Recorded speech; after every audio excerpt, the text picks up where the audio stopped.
Hello everyone and welcome to our very first lecture on CA Final Group 1 paper number 300 marks paper Advanced Auditing Assurance and Professional Ethics। आप लोग title देख चुके हो। Title में आपने देखा होगा basics of auditing. Basics of auditing सुन के आपको लगा होगा कि सर ये तो लेक्चर हमें स्किप ही करना है, ये लेक्चर थोड़ी हम पूरा देखेंगे। और वैसे भी सर हम तो आर्टिकलशिप भी ऑडिट में कर आए हैं, हमारा तो अभी एग्जाम भी था ऑडिट का, हम तो रिपीटर स्टूडेंट हैं। हम लोग क्यों ही देखें सर ये बेसिक्स का लेक्चर, हमें आता है, प्लीज वो बताओ जिससे आईसीए नंबर देता हो। ठीक है, I understand what you are saying. सिर्फ 3 चीजें सुन के जाओ। आपको स्किप करना है, स्किप कर देना लेक्चर। सिर्फ 3 चीजें। सबसे पहली बात, अगर आप दो ऑडिट के बेसिक टर्म्स किसी भी सीए इंटरमीडिएट के स्टूडेंट्स को समझा सकते हो तो मैं मान जाऊंगा आपके बेसिक्स बहुत स्ट्रांग है। कौन से हैं वो दो basic terms? Nature, timing and extent of audit procedure. दूसरा टर्म असर्शंस, एकदम बेसिक टर्म्स जो हम पूरी ऑडिट में बार बार बार बार यूज करते हैं। अगर आप ये दो शब्द किसी भी सीए इंटरमीडिएट स्टूडेंट को समझा दोगे तो मैं मान जाऊंगा चलो आपको आते हैं बेसिक्स। दूसरी बात, जिस भी दिन आईसीए ने मन बनाया ना आपको मई 26 में जैसा एएफएम का अतरंगी पेपर दिया था, ऑडिट में ऐसा चैलेंज देना है स्टूडेंट्स को, उस दिन आपको यही बेसिक्स बचाएंगे, आई एम टेलिंग यू। एंड तीसरी बात, देखो सब जानते हैं कि सर ऑडिट को याद कैसे करना है वो बताओ। अगर इस बात का कोई मंत्र होता, कोई विद्या होती, कोई तंत्र होता तो मजा आ जाता दोस्तों। पर क्या है ना, ऐसा डायरेक्ट नहीं होता। अगर इतना आसान होता तो सीए कोई भी बन जाता। तो एक प्रोसेस होता है जिसके थ्रू गुजरना पड़ता है, यानी उस प्रोसेस में बेसिक से लेकर एंड तक एक पूरी साइकिल होती है और एक एक स्टेप को फॉलो करना पड़ता है, जिसके अंदर basics are your grass root level, यानी फाउंडेशन बिल्डिंग थिंग। तो अब आपको मन कर रहा है अभी भी स्किप करने का तो आप स्किप कर सकते हो। और प्लीज अगर थोड़ा भी पेशेंस है और पूरी प्रोसेस को ट्रस्ट करते हो, एमएस धोनी के फैन हो, तो please please stay with me till the and. हम लोग 1 घंटे में पूरे बेसिक्स कवर करेंगे ऑडिट के, जो कि आपको एक फ्लो में डालेंगे। आपको ऑडिट पढ़ते हुए लॉजिक समझ आएंगे, मजा आने लगेगा। हर चीज को क्या एबीसीडी करके निमोनिक सर के याद नहीं कर सकते, यानी दिमाग को आपको ऐसा लगना चाहिए कि भाई हाँ लॉजिकली ये स्टेप के बाद ये स्टेप आना चाहिए, ये स्टेप के बाद ये स्टेप आना चाहिए। हर चीज को एबीसीडी एबीसीडी सब टॉपिक पढ़ा, उसके बाद point number 1, point number 2, point number 3, इस तरीके से रटने बैठे ना तो ऑडिट को रटने के लिए बहुत कुछ है। नहीं कर पाओगे दोस्तों, कोई लिमिट ही नहीं है। तो कुछ ना कुछ बेसिक से आपको हेल्प मिलेगी। So please stay with me till the and for this lecture and I will make sure इसके बाद जो हम लेक्चर्स करने वाले ऑडिट के वो आपके लिए एकदम स्मूथ हो जाए if you cover this basics का लेक्चर। ठीक है सर, बहुत ज्ञान की बात हो गई, फटाफट से है ना पॉइंट पे आ जाओ। पॉइंट पे आऊं उससे पहले I want to tell you the fast track batch की डिटेल्स। अरे सर डिटेल्स नहीं जाननी हमें, हम तो इसीलिए एनरोल कराए ना क्योंकि हमको पता है क्या डिटेल्स थी। But it is very important for you to know कि आप एग्जैक्टली क्या पढ़ने वाले हो। तो वो मैं कवर करने वाला हूँ डिटेल्स के अंदर। तो क्विकली हम लोग ग्लांस करते हैं कि भाई एग्जैक्टली होने क्या वाला है। It is build for today's changing ICI exam levels, which means new and application based जो क्वेश्चन आईसीआई पूछ रहा है आजकल, एआई से बनवा रहा है क्वेश्चन, डीम्ड एआई से बनवा रहा है क्वेश्चन। तो उन सबको टैकल करने के लिए हमने ये बैच डिजाइन किया ताकि आपकी ऐसी कंसेप्चुअल क्लैरिटी आ जाए, कंसेप्चुअल क्लैरिटी के साथ आपको इतना अच्छे से याद हो जाए सारी चीजें कि आपको कोई भी आईसीआई के डिफिकल्ट से डिफिकल्ट पेपर में कोई भी प्रॉब्लम ना आए। ये हमारा सबसे पहला मोटिव है। अच्छा, इसकी एप्लीकेबिलिटी क्या है? एप्लीकेबल है ये नवंबर 26, मई 27 एंड ऑनवर्ड स्टूडेंट्स के लिए। और प्लीज रेस्ट अश्योर रहो, एडिशंस होंगे, अमेंडमेंट्स होंगे तो आपको सेपरेटली मिल जाएंगे। It is perfectly suitable for first time readers and specially repeaters. कोई फर्स्ट टाइम देख रहा है तो हम लोग बेसिक्स से कवर करने ही वाले हैं, थोड़ा फास्ट चलेंगे रिलेटिवली बेसिक्स को लेकर। बट कोई भी रिपीटर स्टूडेंट है उसके लिए पूरा ही कोर्स एक नए सिरे से देखने का एक बहुत ही क्रिस्प वे में पूरा 360 व्यू हो जाएगा आपका पूरे सिलेबस का। And very exam oriented way, आपके नंबर जरूर बढ़ेंगे इस बैच के बाद। That I make sure, that is my promise to all of you. इसके बाद नोट्स की हाइलाइट्स बता रहा हूं। सर क्यों बता रहे हो? सर नहीं जानना हमें, हमें सब पता है दोस्तों। दोस्तों मैं समझता हूं जो भी आप कहना चाह रहे हो, it is very important for me to discuss ताकि आपका एक माइंडसेट डेवलप हो। I want you to be in a complete comfort and confidence with regards this subject and you should have a complete awareness कि आप exactly कर क्या रहे हो। हवा में तो बहुत कर ली ऑडिट, अब ऑडिट को थोड़ा स्ट्रेटेजिक और फोकस तरीके से करना है, इसलिए मैं आपको बता देता हूं। नोट्स की बहुत सिंपल हाईलाइट है, हमारे सिर्फ एक बुक रहेगी, one book all in one audit notes, जो कि 185 पेजेस के हैं। हम लोग इसके अंदर 100% सिलेबस कवरेज करेंगे in crisp and exam oriented way which is in line with ICAI marking. दोस्तों आपको विश्वास करना पड़ेगा, मैं 2 साल से इसी इंडस्ट्री के अंदर हूं। मैंने ऑलमोस्ट 1000+ सर्टिफाइड कॉपीज देख ली हैं स्टूडेंट्स की पिछले 4-5 अटेम्प्ट्स की, और उससे आईसीए की चेकिंग भी समझता हूं, आईसीए के एक्सपेक्टेशंस भी समझता हूं, आईसीए का जो चेंजिंग ट्रेंड है वो भी समझता हूं। उसको सबको ध्यान रखते हुए बुक डिजाइन करी गई है, तो आपको बिल्कुल टेंशन नहीं लेनी। Everything is there in a crisp and exam oriented way. कुछ कवरेज में कॉम्प्रोमाइज नहीं, तो उसकी टेंशन बिल्कुल मत लेना। और जो लाइन है वो इनफ है। आप सोचोगे सर इसमें तो मॉड्यूल में 3 लाइनें दे रखी है, आपने तो 1 या 2 लाइन में समराइज कर रखा है, तो क्या सर ये 2 लाइन लिखना इनफ है, 1 लाइन लिखना इनफ है? जी हाँ, बिल्कुल इनफ है। इनफैक्ट मैं तो कहता हूं उस लाइन के अंदर भी एक कीवर्ड है, उस कीवर्ड को लिख दो और बाकी कुछ भी अपनी लैंग्वेज मन से बना दो तो भी नंबर मिलेंगे। That's the crux of my learnings with regards how ICA checks the papers. But students को कभी भी विश्वास ही नहीं होता, तो क्या करें? कोशिश करना, विश्वास करना, ट्रस्ट करना। I make sure things get sorted when it comes to audit. All ICA study material, RTP, MTP, previous year paper के एप्लीकेशन बेस्ड क्वेश्चंस जो हैं they will also be covered in the form of examples. तो हमको अलग से question bank practice नहीं करना। वैसे भी क्वेश्चन बैंक की रिलेटिव रेलेवेंस अब कम हो गई है बिकॉज आईसीए क्वेश्चंस रिपीट नहीं कर रहा है। अब जब आईसीए क्वेश्चंस रिपीट नहीं कर रहा है तो नए क्वेश्चंस ही बनाने वाला है, तो जो पुराने क्वेश्चन है वो हमें इसलिए रेफर करने जरूरी है ताकि एक तो हमें एप्लीकेशन बेस्ड अंडरस्टैंडिंग समझ आए आईसीए की भाई क्या किस डेप्थ में आईसीए क्वेश्चन पूछता है। दूसरा, हमको प्रेजेंटेशन जो होते हैं आंसर के वो समझ आने चाहिए, उसीलिए हम लोग को क्वेश्चन बैंक देखना पड़ता है। पर अब हमको क्वेश्चन बैंक देखने की जरूरत नहीं है, सिर्फ एक बुक पे स्टिक करो और एक बुक को मास्टर करो। आई कैन गारंटी यू, इस बुक को मास्टर कर लिया ना, nobody stopping you from scoring even 80+। मैं तो कह रहा हूँ 80+ छोड़ो, बहुत अनरियलिस्टिक बात हो गई, सिर्फ 60+ भी लाना हो तो this book is absolutely sufficient. सारे ही application based questions in the form of examples covered है। हम लोग कंसेप्ट के साथ ही उस एग्जांपल को पढ़ेंगे। वो एग्जांपल एक्चुअली आपकी कोई ना कोई क्वेश्चन होगा, एसएम का, आरटीपी का, एमटीपी का या प्रीवियस ईयर पेपर का।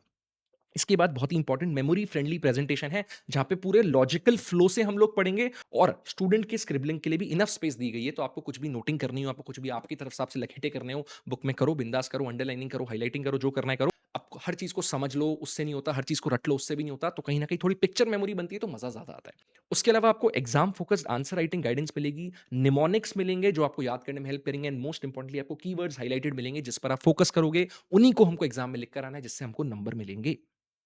उसके अलावा जो आपकी पूरी बुक है वो कलर कोडेड रहेगी to ensure attention on tricky, confusing जो भी रिपोर्टिंग के पॉइंट्स होते हैं, एमसीक्यू पॉइंट्स होते हैं, उन पर पूरा ध्यान जाएगा। आपको रिस्पॉन्सिबिलिटी मेरी है, ट्रस्ट करके इस बुक को पढ़ो।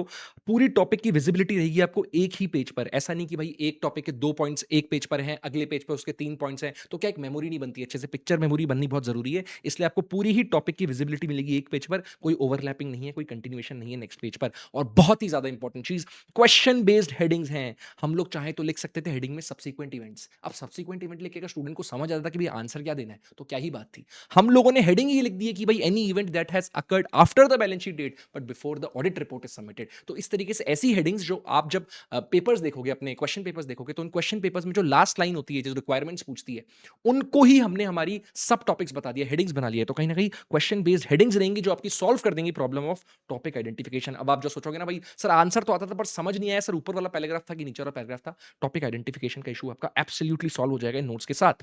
इस बैच का फ्लो क्या रहेगा सर, आप एक ऑर्डिनरी बैच की तरह ही इस बैच को ले रहे हो, इतने सारे बैचेस हैं, तो हम आपके बैच में क्या स्पेशल एक्सपेक्ट कर सकते हैं। सुनो मेरी बात, हम लोग सबसे पहले ना जो कोई नहीं करता वो करेंगे, हम लोग ओवरव्यू करेंगे पूरे चैप्टर का।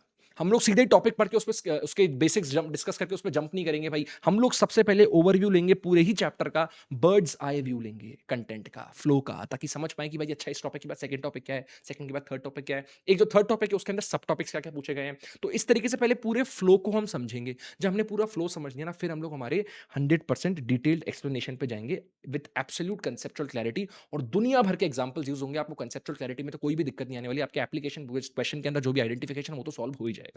नेक्स्ट हम लोग we will try to learn to decode now questions. Questions are the most important thing. यहां पर हम लोग टॉपिक आइडेंटिफिकेशन पे फोकस करेंगे, आंसर राइटिंग, आंसर स्ट्रक्चरिंग पे फोकस करेंगे और कोशिश करेंगे कैसे नए क्वेश्चन को टैकल करें, इस पर मेरा स्पेशल ध्यान होगा। इसके बाद मेमोराइजेशन होगा कीवर्ड्स का विद सेंसिबल निमोनिक्स। हमेशा एबीसीडी नहीं होगा, कुछ जगह एबीसीडी भी होगा, कुछ जगह स्टोरी भी होगी, कुछ जगह थोड़ा फ्लो से समझना पड़ेगा। तो हर पॉसिबल कॉम्बिनेशन से हम लोग मेमोराइजेशन की कोशिश करेंगे, जहां पर हम लोग सेंसिबल निमोनिक्स भी यूज करेंगे, लॉजिकल फ्लो और अंडरस्टैंडिंग भी यूज करेंगे। और ये जो हम करेंगे इसके बाद सर याद कैसे होता है ऑडिट, हम लोग क्यूमुलेटिव रिवीजन करेंगे। क्यूमुलेटिव रिवीजन क्या होता है, अगर आज हमने कोई टॉपिक 3 घंटे लगा के पढ़ा तो अगले दिन हम उसी टॉपिक को क्विक ग्लांस करेंगे, क्विकली रिवाइज करेंगे 1 घंटे के अंदर। इसको बोलते हैं हम क्यूमुलेटिव रिवीजन। अब ये रिवीजन आपको बहुत अच्छा हो पाए आपका, उसके लिए मैं आपकी हेल्प करूंगा with mind mapping revision at the end of each topic. तो जो भी टॉपिक हम पढ़ लेंगे उसके बाद हम लोग एक माइंड मैपिंग रिवीजन करेंगे पूरे ही टॉपिक का, ताकि हम लोगों को रिटेंशन बेटर हो। फटाफट जो पढ़ लिया ना उसको लगे अच्छा हाँ हाँ बराबर बराबर यही पढ़ा था यही पढ़ा था, तो कहीं ना कहीं माइंड में वो चीजें स्ट्रक्चर होंगी। अटेम्प्ट वाइज एनालिसिस मिलेगा आपको May 24 ऑनवर्ड्स का, जिन्होंने भी बैच में एनरोल करा दिया है, जिसमें हाईलाइटेड होंगे अनटेस्टेड और फोकस एरियाज। अनटेस्टेड एरियाज कौन से हुए, जिनसे आज तक क्वेश्चन नहीं पूछा है आईसीआई ने नए ट्रेंड में, जो पिछले 5-6 अटेम्प्ट्स हो चुके हैं, जिस भी टॉपिक में से आईसीआई ने क्वेश्चन पूछ लिया उनकी रिपीटेशन की चांसेस रिलेटिवली कम हो जाती है। ऐसा कोई रूल नहीं है कि भाई ऐसे रिपीट नहीं कर सकता, बट इतनी सारी चीजें ऑडिट में पूछने के लिए और आईसीआई का क्लियर ट्रेंड है कि वो अनटेस्टेड एरियाज को बहुत ज्यादा टेस्ट करना पसंद करता है। तो हम लोग को पता लग जाएगा कौन से टॉपिक्स पूछ लिए हैं हर अटेम्प्ट के अंदर, तो उस हिसाब से हमारी तैयारी को और स्ट्रक्चर कर सकते हैं और फोकस एरियाज पर ध्यान दे सकते हैं। नेक्स्ट आपको आईसी एआई, ठीक है, आईसी सी वाला सी नहीं है, एस डबल ई वाला सी है, IC AI artificial intelligence, IC AI style full course mock test मिलेगा, जिसमें हम mix of new and important questions रखेंगे और एक बहुत ही क्वालिटेटिव वैल्यूएशन, जिससे आपका वैल्यू एडिशन हो। आपको आपके बैच के बाद एक ये फ्री टेस्ट मिल रहा है जिसको आपको डेफिनेटली लिखना है, क्योंकि answer writing is one of the biggest problem why students are not able to score marks in audit, because अभी तक किसी को समझ ही नहीं आ रहा है कि ऑडिट में नंबर कैसे मिलता है। I will make sure that that is my focus area, और आपको मेक श्योर करूं कि आपको आंसर राइटिंग में कोई दिक्कत ना आए। रिवीजन वीडियोस आपको यूट्यूब पे मिल जाएंगे। ऑलमोस्ट 80% सिलेबस के डल चुके हैं। जो बचे हुए सिलेबस के हैं वो भी जल्दी आपके साथ यूट्यूब पे मिल जाएंगे आपको। और लाइव गाइडेंस सेशंस हम लोग डाउट सेशंस रखेंगे आपके बाई वीकली, जहां पर आप कनेक्ट कर सकते हैं। कोई भी दिक्कत आ रही है, कोई भी स्ट्रेटेजिक हेल्प चाहिए, कोई भी मोटिवेशन चाहिए, तो I be more than happy to help you. इसके अलावा हमारा एक बहुत ही इंपॉर्टेंट और एडिशनल रिसोर्स है जिसके बारे में बताना बहुत जरूरी है आप लोगों को। कोई मार्केटिंग नहीं कर रहा हूं, but I am telling you how your audit preparation will be complete. बहुत लोगों को डाउट होगा, सर क्या सर ये 185 पेज की बुक इनफ भी है क्या? सर ये तो शॉर्टकट लग रहा है हमारे मन में। आई एम टेलिंग यू, आपको लगता है ना कि भाई 185 पेजेस की बुक तो कर ली, क्वेश्चन प्रैक्टिस तो हमारी अभी भी इनफ नहीं हुई, सर कैसे करेंगे नए क्वेश्चन को टैकल?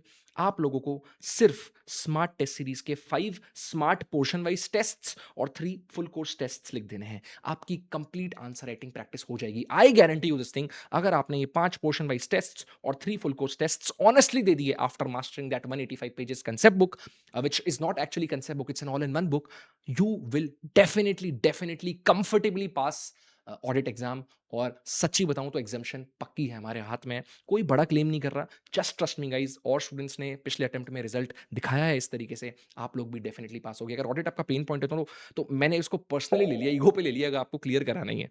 ठीक है, अब कुछ दिल की बातें करता हूँ। You need to trust me दोस्तों, प्लीज ट्रस्ट करो और सिंसियरली कंप्लीट करो वॉचिंग ऑल दीज लेक्चर्स। आपने मुझे पैसे दिए ना, प्लीज अपने पैसे मत वेस्ट करो। It's your hard earn money, you have to watch these lectures till the end, don't waste your hard earn money.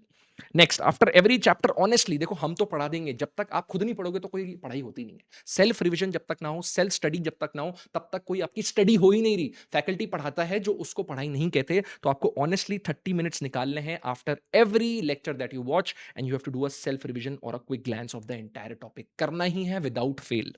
उसके बाद आपको चाहो तो एक पेंसिल और पेन रखना, जहाँ पर आप लोगों को जो भी नोटिंग करनी है आप नोटिंग करना। एक हाइलाइटर रखना, जहाँ पे आपको हाइलाइट करनी कोई भी इंपॉर्टेंट चीजें। और अगर आप चाहो तो एक स्मॉल रजिस्टर भी रख सकते हो while watching lectures. However we are trying to not complicate your resources, but I want कि आप एक ही बुक में सब कुछ पढ़ो यार, क्योंकि ऑडिट को ना एक एक्स्ट्रा रिविजन देना बहुत जरूरी है। ऑडिट में हम लोग को बहुत ज्यादा थोड़ा सा रिटेंशन हैवी सब्जेक्ट है ना, तो एक रिविजन एक्स्ट्रा होना बहुत जरूरी है, rather than a lot of writing practice. Writing practice की जरूरत तो है ही, जो हमने बता दिया वो लिमिटेड करेंगे, बिकॉज एफआर एफएम के अंदर तो क्या बहुत सारे सम सॉल्व करने पड़ते हैं। ऑडिट के अंदर रिलेटिवली समझकर याद ज्यादा रखना पड़ता है। तो उसके लिए मैं आपको बताना चाह रहा हूं कि हम कोशिश करेंगे स्मॉल रजिस्टर तो हम अवॉइड करें, पर रखना चाहो तो आप रखना। हम लोग एक पेंसिल पेन और हाइलाइटर और एक बुक से ही सब कुछ पूरी प्रिपरेशन करने की पूरी कोशिश करेंगे। और फाइनली आपको बता देता हूं, आपको डाउट सपोर्ट मिलेगा, मेरा गाइडेंस मिलेगी टिल द एग्जाम डेट। मैं आपको एग्जाम हॉल में बिठाकर आऊंगा, ठीक है, और बिठाकर आने के बाद जब आपका रिजल्ट आएगा तो साथ में सेलिब्रेट भी करूंगा। ठीक है, तो टेलीग्राम और व्हाट्सएप पर आपको जब भी मुझे कोई कनेक्ट करना हो तो टेलीग्राम ग्रुप पे देख कनेक्ट कर सकते हैं, क्वेरी पूछ सकते हैं। डिस्कशन ग्रुप है हमारा, और व्हाट्सएप पे ये मेरा नंबर है जिसको मैं पर्सनली ऑपरेट करता हूं। कोई भी क्वेरी हो बिंदास पूछने का।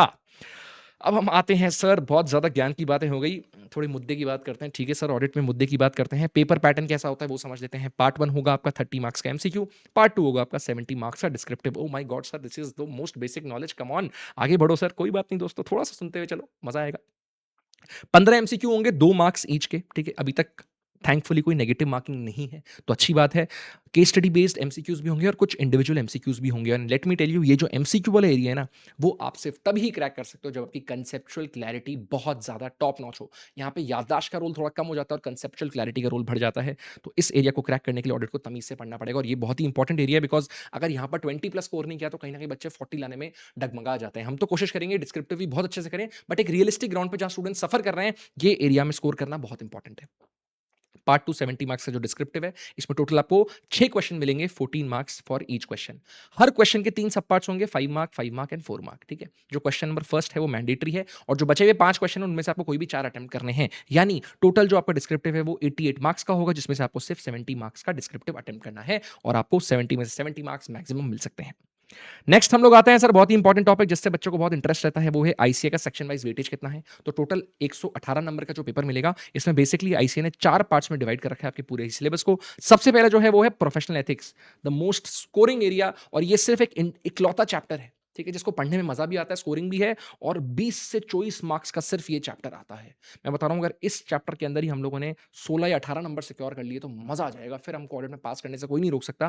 प्रोफेशनल एथिक्स और नोक्लार करके इसके 2 सब टॉपिक्स होते हैं, तो वो हम लोग कवर कर लेंगे।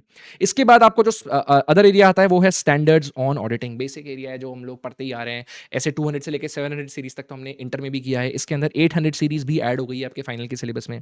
Draft paragraphs and opinions, ICA का न्यू फेवरेट क्वेश्चन, हर अटेम्प्ट में आपको ऑलमोस्ट ऑलमोस्ट एक ना एक ड्राफ्ट पैराग्राफ का क्वेश्चन आता ही है। तो ड्राफ्ट पैराग्राफ ओपिनियन का भी इसी के अंदर आ गया। रिपोर्टिंग अंडर सेक्शन 143 एंड कारो 2020 की स्पेसिफिक रिपोर्टिंग जो है ये इस पर्टिकुलर सेक्शन का पार्ट बनेगी और इसका वेटेज है 50 टू 60 मार्क्स। तो मैं आपको बता रहा हूं इधर और इधर इतना भी हो गया ना तो भी आपकी तैयारी बहुत है।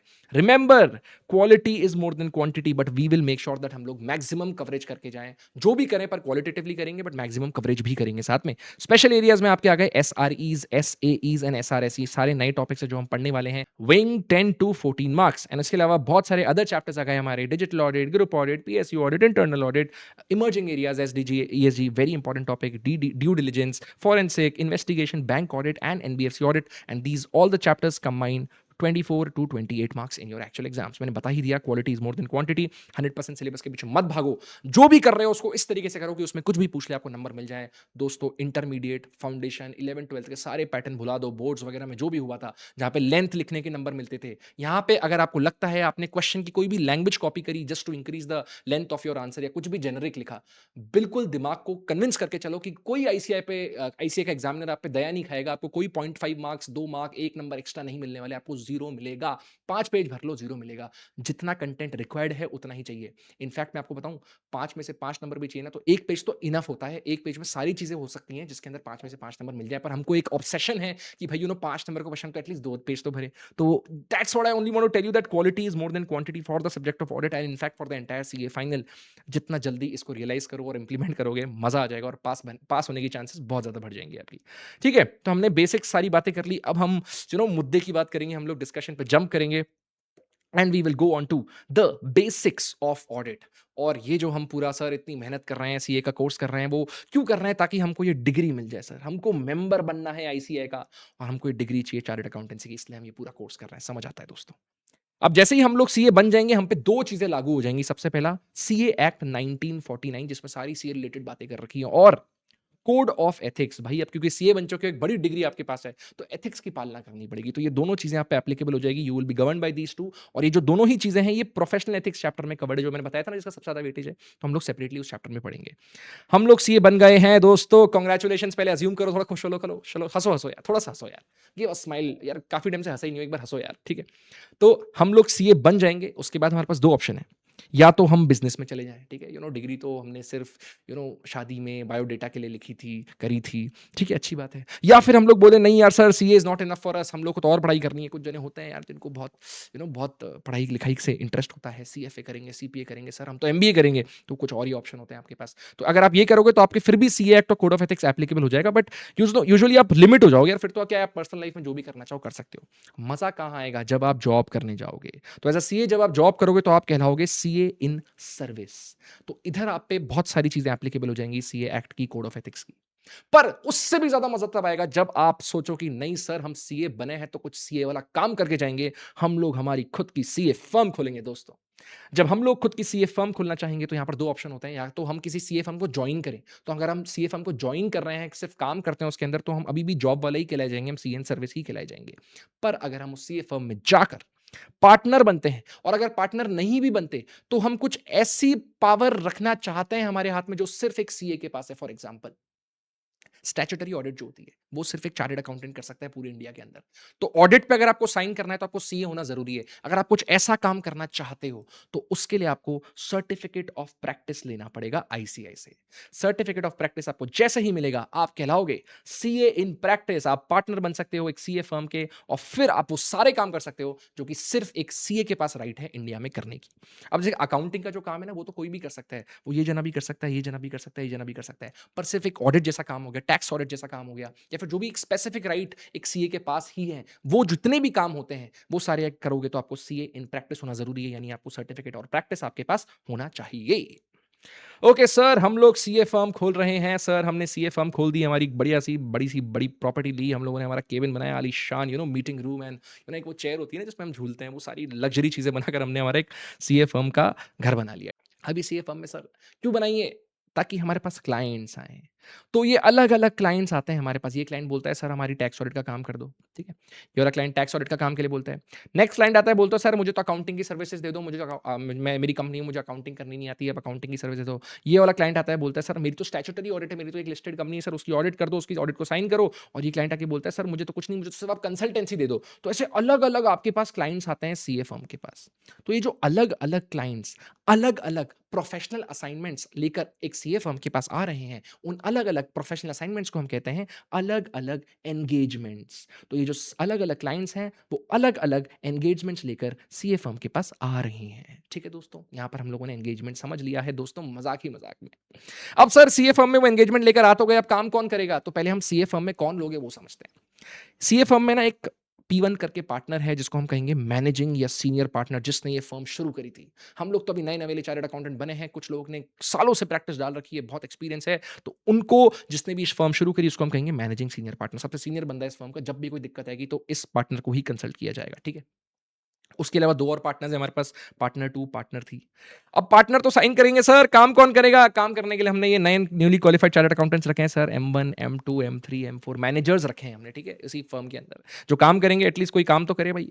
अरे! आपको लग रहा है मैं झूठ बोल रहा हूँ? नहीं, नहीं दोस्तों, सॉरी मैं झूठ नहीं बोल रहा, मुझे पता है असली काम करने वाले हैं ये आर्टिकल्स। तो इसी सीए फर्म के अंदर देखोगे आप, तो बहुत सारे आर्टिकल्स भी हैं। बहुत सारे मैनेजर्स भी हैं, newly qualified chartered accountants, and उसके अलावा इधर पार्टनर्स भी हैं जो साइन करने वाले हैं, फाइनली आपका कोई भी ऑडिट एंगेजमेंट आएगा। तो इस तरीके से एक सीए फर्म में इतने सारे लोग होते हैं। अब जब ये क्लाइंट आया सीए फर्म के पास, तो इसने बोला कि सर मुझको ना टैक्स ऑडिट करवानी है। अब टैक्स ऑडिट करेगा कौन? टैक्स ऑडिट क्या एक ही इंसान कर देगा? अगर छोटा सा क्लाइंट है तो कर देगा, पर बड़े बड़े क्लाइंट्स जब होते हैं तो पूरी टीम को लगना पड़ता है उस लाइन में। लिस्टेड क्लाइंट्स होते हैं, हजारों करोड़ का मामला होता है, बहुत सारी ऑडिट फीस भी होती है और बहुत सारा काम भी होता है।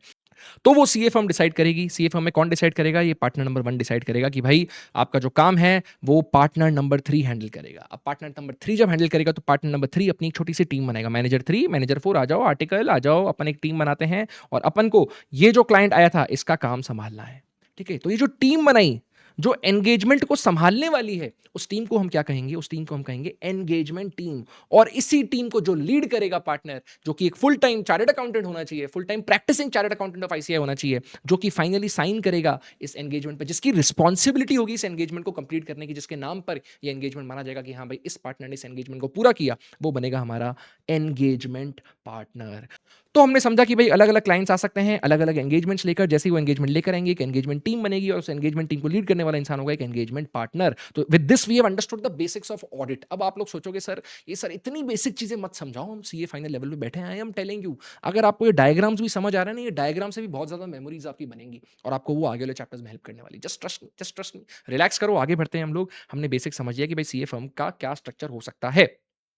अब हम लोग आगे बढ़ते हैं और समझते हैं, जो सर हमने इतनी सारी बातें कर दी अभी, कि अलग-अलग एंगेजमेंट्स लेके अलग-अलग क्लाइंट्स आ रहे हैं। वो एंगेजमेंट्स को थोड़ा डेप्थ में जाके समझते हैं कि भाई कौन से टाइप ऑफ एंगेजमेंट लेकर एक कोई भी एक सीए फर्म के पास आ सकता है।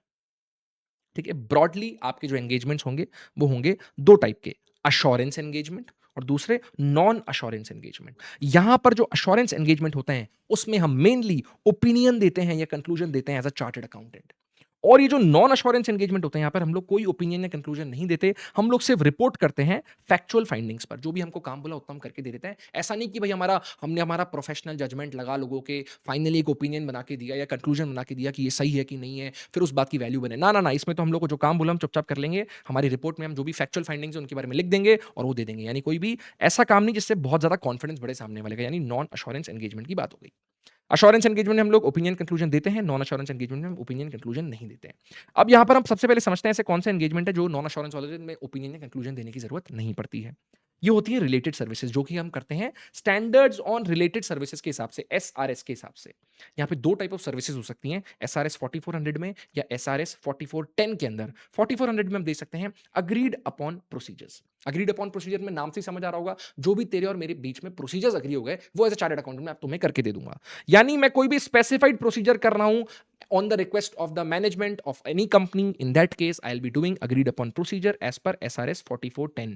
For example, किसी कंपनी ने आपके पास आया और बोला कि प्लीज़ सीए साहब आप हमारे लिए ना एक एक प्रोसीजर कर दो। वो प्रोसीजर है आपको ना बैंक कन्फर्मेशन लेनी है, बैंक्स की, आपकी डेटर्स की और क्रेडिटर्स की। तो जो भी कंपनी है वो आई बोली हमारे हमारे लिए आप हमारी बैंक कन्फर्मेशन ले लो डेटर्स से, क्रेडिटर्स से और बैंक से। तो ये जो स्पेसिफाइड प्रोसीजर हम परफॉर्म कर रहे हैं किसी भी कंपनी के लिए, किसी भी और ऑडिटर के लिए, तो उसको हम कहेंगे स्पेसिफाइड प्रोसीजर्स, ठीक है? ये हम करते हैं एसआरएस 4400 के हिसाब से एग्रीड अपॉन प्रोसीजर बोलते हैं इसको हम।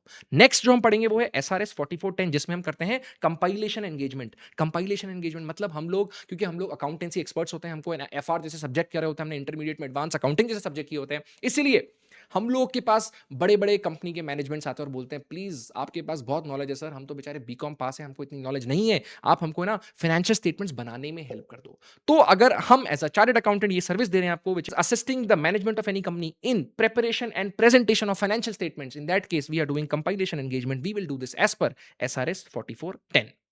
तो ये हमने 2 पढ़ लिए नॉन अश्योरेंस एंगेजमेंट, ठीक है? अगर आपको कुछ भी समझ नहीं आ रहा तो रिलैक्स करना, यहाँ पर आपको रटना कुछ भी नहीं है, बस कोशिश करो जितना भी समझ आ जाए, एक ओवरव्यू लेते चलो, बिंदास बैठ जाओ, ऐसे करके बैठ जाओ, ठीक है? ठीक है? आराम से लेट कर देखो। हालाँकि लेट कर मत देखो क्योंकि नींद बहुत जल्दी आती है, आपको फिर बहाना दोगे, "सर आप इतना बोरिंग पढ़ाते हो कि हमें नींद आ जाती है।" तो कोशिश करो कि कुछ ना कुछ करके अपने आप को एक्टिव रखो और मैं भी कोशिश कर रहा हूँ कि पूरी एनर्जी डाल के आपको पढ़ाऊँ, तो हम लोग यहाँ से नॉन अश्योरेंस एंगेजमेंट समझ चुके हैं।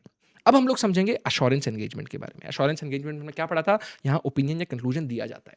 अगर ओपिनियन या कंक्लूजन देना है मतलब थोड़ी मेहनत करनी पड़ेगी। यहाँ पे तो क्या थोड़ा-थोड़ा सादा-सादा काम था, जो प्रोसीजर बोला था वो कर दिया या फिर मैनेजमेंट को थोड़ा असिस्टेंट कर दिया। यहाँ पर है ना थोड़ी मेहनत करनी पड़ती है।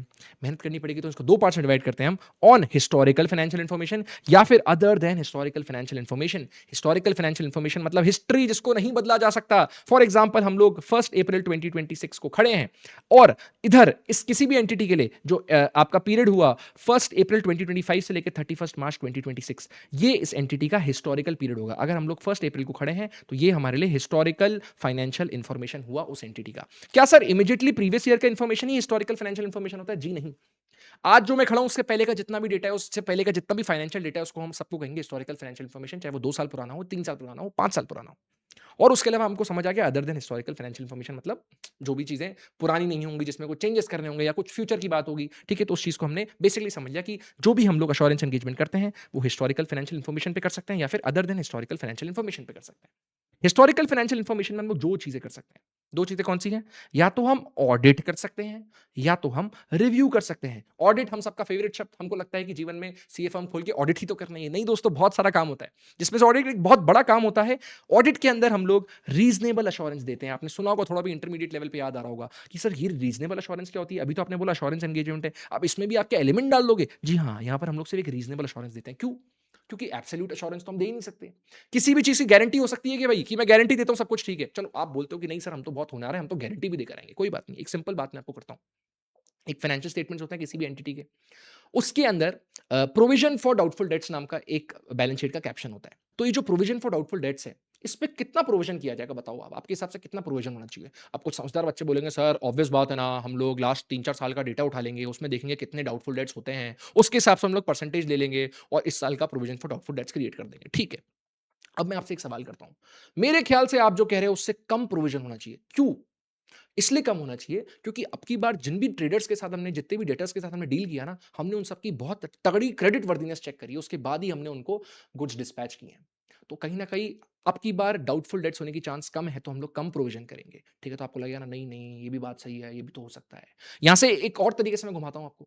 मैं कहता हूँ कि भाई मार्केट अब की बार ओवरऑल ही बहुत डाउन है, ट्रम्प बहुत हरकतें कर रहा है, वॉर वगैरह चल रहे हैं, तो लगता है अब की बार पूरी मार्केट में तंगी रहेगी, रिसेशन आएगा, तो डाउटफुल डेट्स बढ़ सकते हैं, इसलिए हम लोग प्रोविज़न बढ़ाना चाहते हैं। तो कितना सब्जेक्टिव मैटर है, कितना सारा प्रोफेशनल जजमेंट लग रहा है। इसी कारण से हम लोग कोशिश तो करेंगे कि हम लोग सारी चीज़ें आपको बेस्ट करके दें, हमारी नॉलेज से, हमारी स्किल से, हमारे प्रोफेशनल जजमेंट से।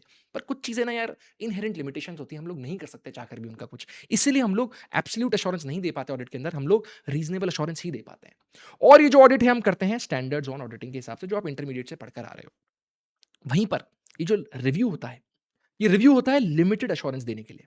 लिमिटेड एश्योरेंस में क्या होता है ना, क्योंकि हम ऑडिट में तो क्या बहुत सारे प्रोसीजर्स परफॉर्म करते हैं, रिव्यू में हम सिर्फ दो प्रोसीजर्स परफॉर्म करते हैं, इंक्वायरी और एनालिटिकल प्रोसीजर। अब सर ये डेप्थ में क्या होता है वो हम बाद में समझेंगे, पर मोटा मोटा आप समझो, इंक्वायरी करना मतलब पूछताछ करना, ठीक है। एनालिटिकल प्रोसीजर करना मतलब ट्रेंड एनालिसिस करना, पिछले साल से देखना इस साल में कितना चेंज आया है, क्या नंबर कोई ज्यादा बढ़ गए हैं या कम हो गए हैं, या फिर इंडस्ट्रीज में जो इस पर्टिकुलर इंडस्ट्री में जिसमें कंपनी काम करती है उस इंडस्ट्री का क्या ट्रेंड है, इस इंडस्ट्री में प्रॉफिट हो रहा है कि लॉस हो रहा है, कि एक्सपेंसेस बढ़ रहे हैं कि एक्सपेंसेस कम हो रहे हैं। तो इस तरीके से हम लोग ट्रेंड एनालिसिस करते हैं, बेसिकली दो प्रोसीजर परफॉर्म करते हैं, क्योंकि हम बहुत डेप्थ में नहीं जाते, हर हर चीज का वेरिफिकेशन नहीं करते जो कि हम ऑडिट में करते हैं, और सिर्फ ऊपर ऊपर से देखते हैं रिव्यू में। तो हम लोग यहाँ पर रीजनेबल अश्योरेंस से नीचे आ जाते हैं, और हम लोग सिर्फ लिमिटेड अश्योरेंस ही दे पाते हैं। और ये जो रिव्यू है हम करते हैं एसआरईस के हिसाब से, which is standards on review engagements. तो यहां से हमने समझ लिया हिस्टोरिकल फाइनेंशियल इन्फॉर्मेशन में हम लोग ऑडिट भी कर सकते हैं, रिव्यू भी कर सकते हैं।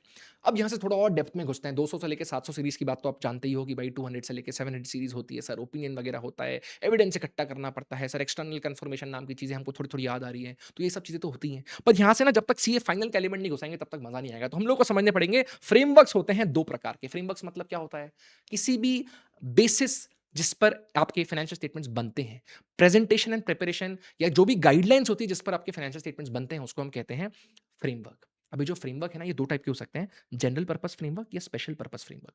जनरल पर्पस फ्रेमवर्क वो फ्रेमवर्क होता है जो वाइड यूजर्स के लिए होता है। फॉर एग्जांपल आपके फाइनेंशियल स्टेटमेंट्स बने हैं इंडेस एएस के हिसाब से, शेड्यूल 3 फॉलो हुआ है, तो जब भी ऐसा कोई केस होता है जहां पर जनरल पर्पस फ्रेमवर्क के हिसाब से फाइनेंशियल स्टेटमेंट्स बनते हैं, तो हम उनकी ऑडिट करते हैं ऐसे 200 सीरीज से लेकर 700 सीरीज में लिखी हुई बातों के हिसाब से।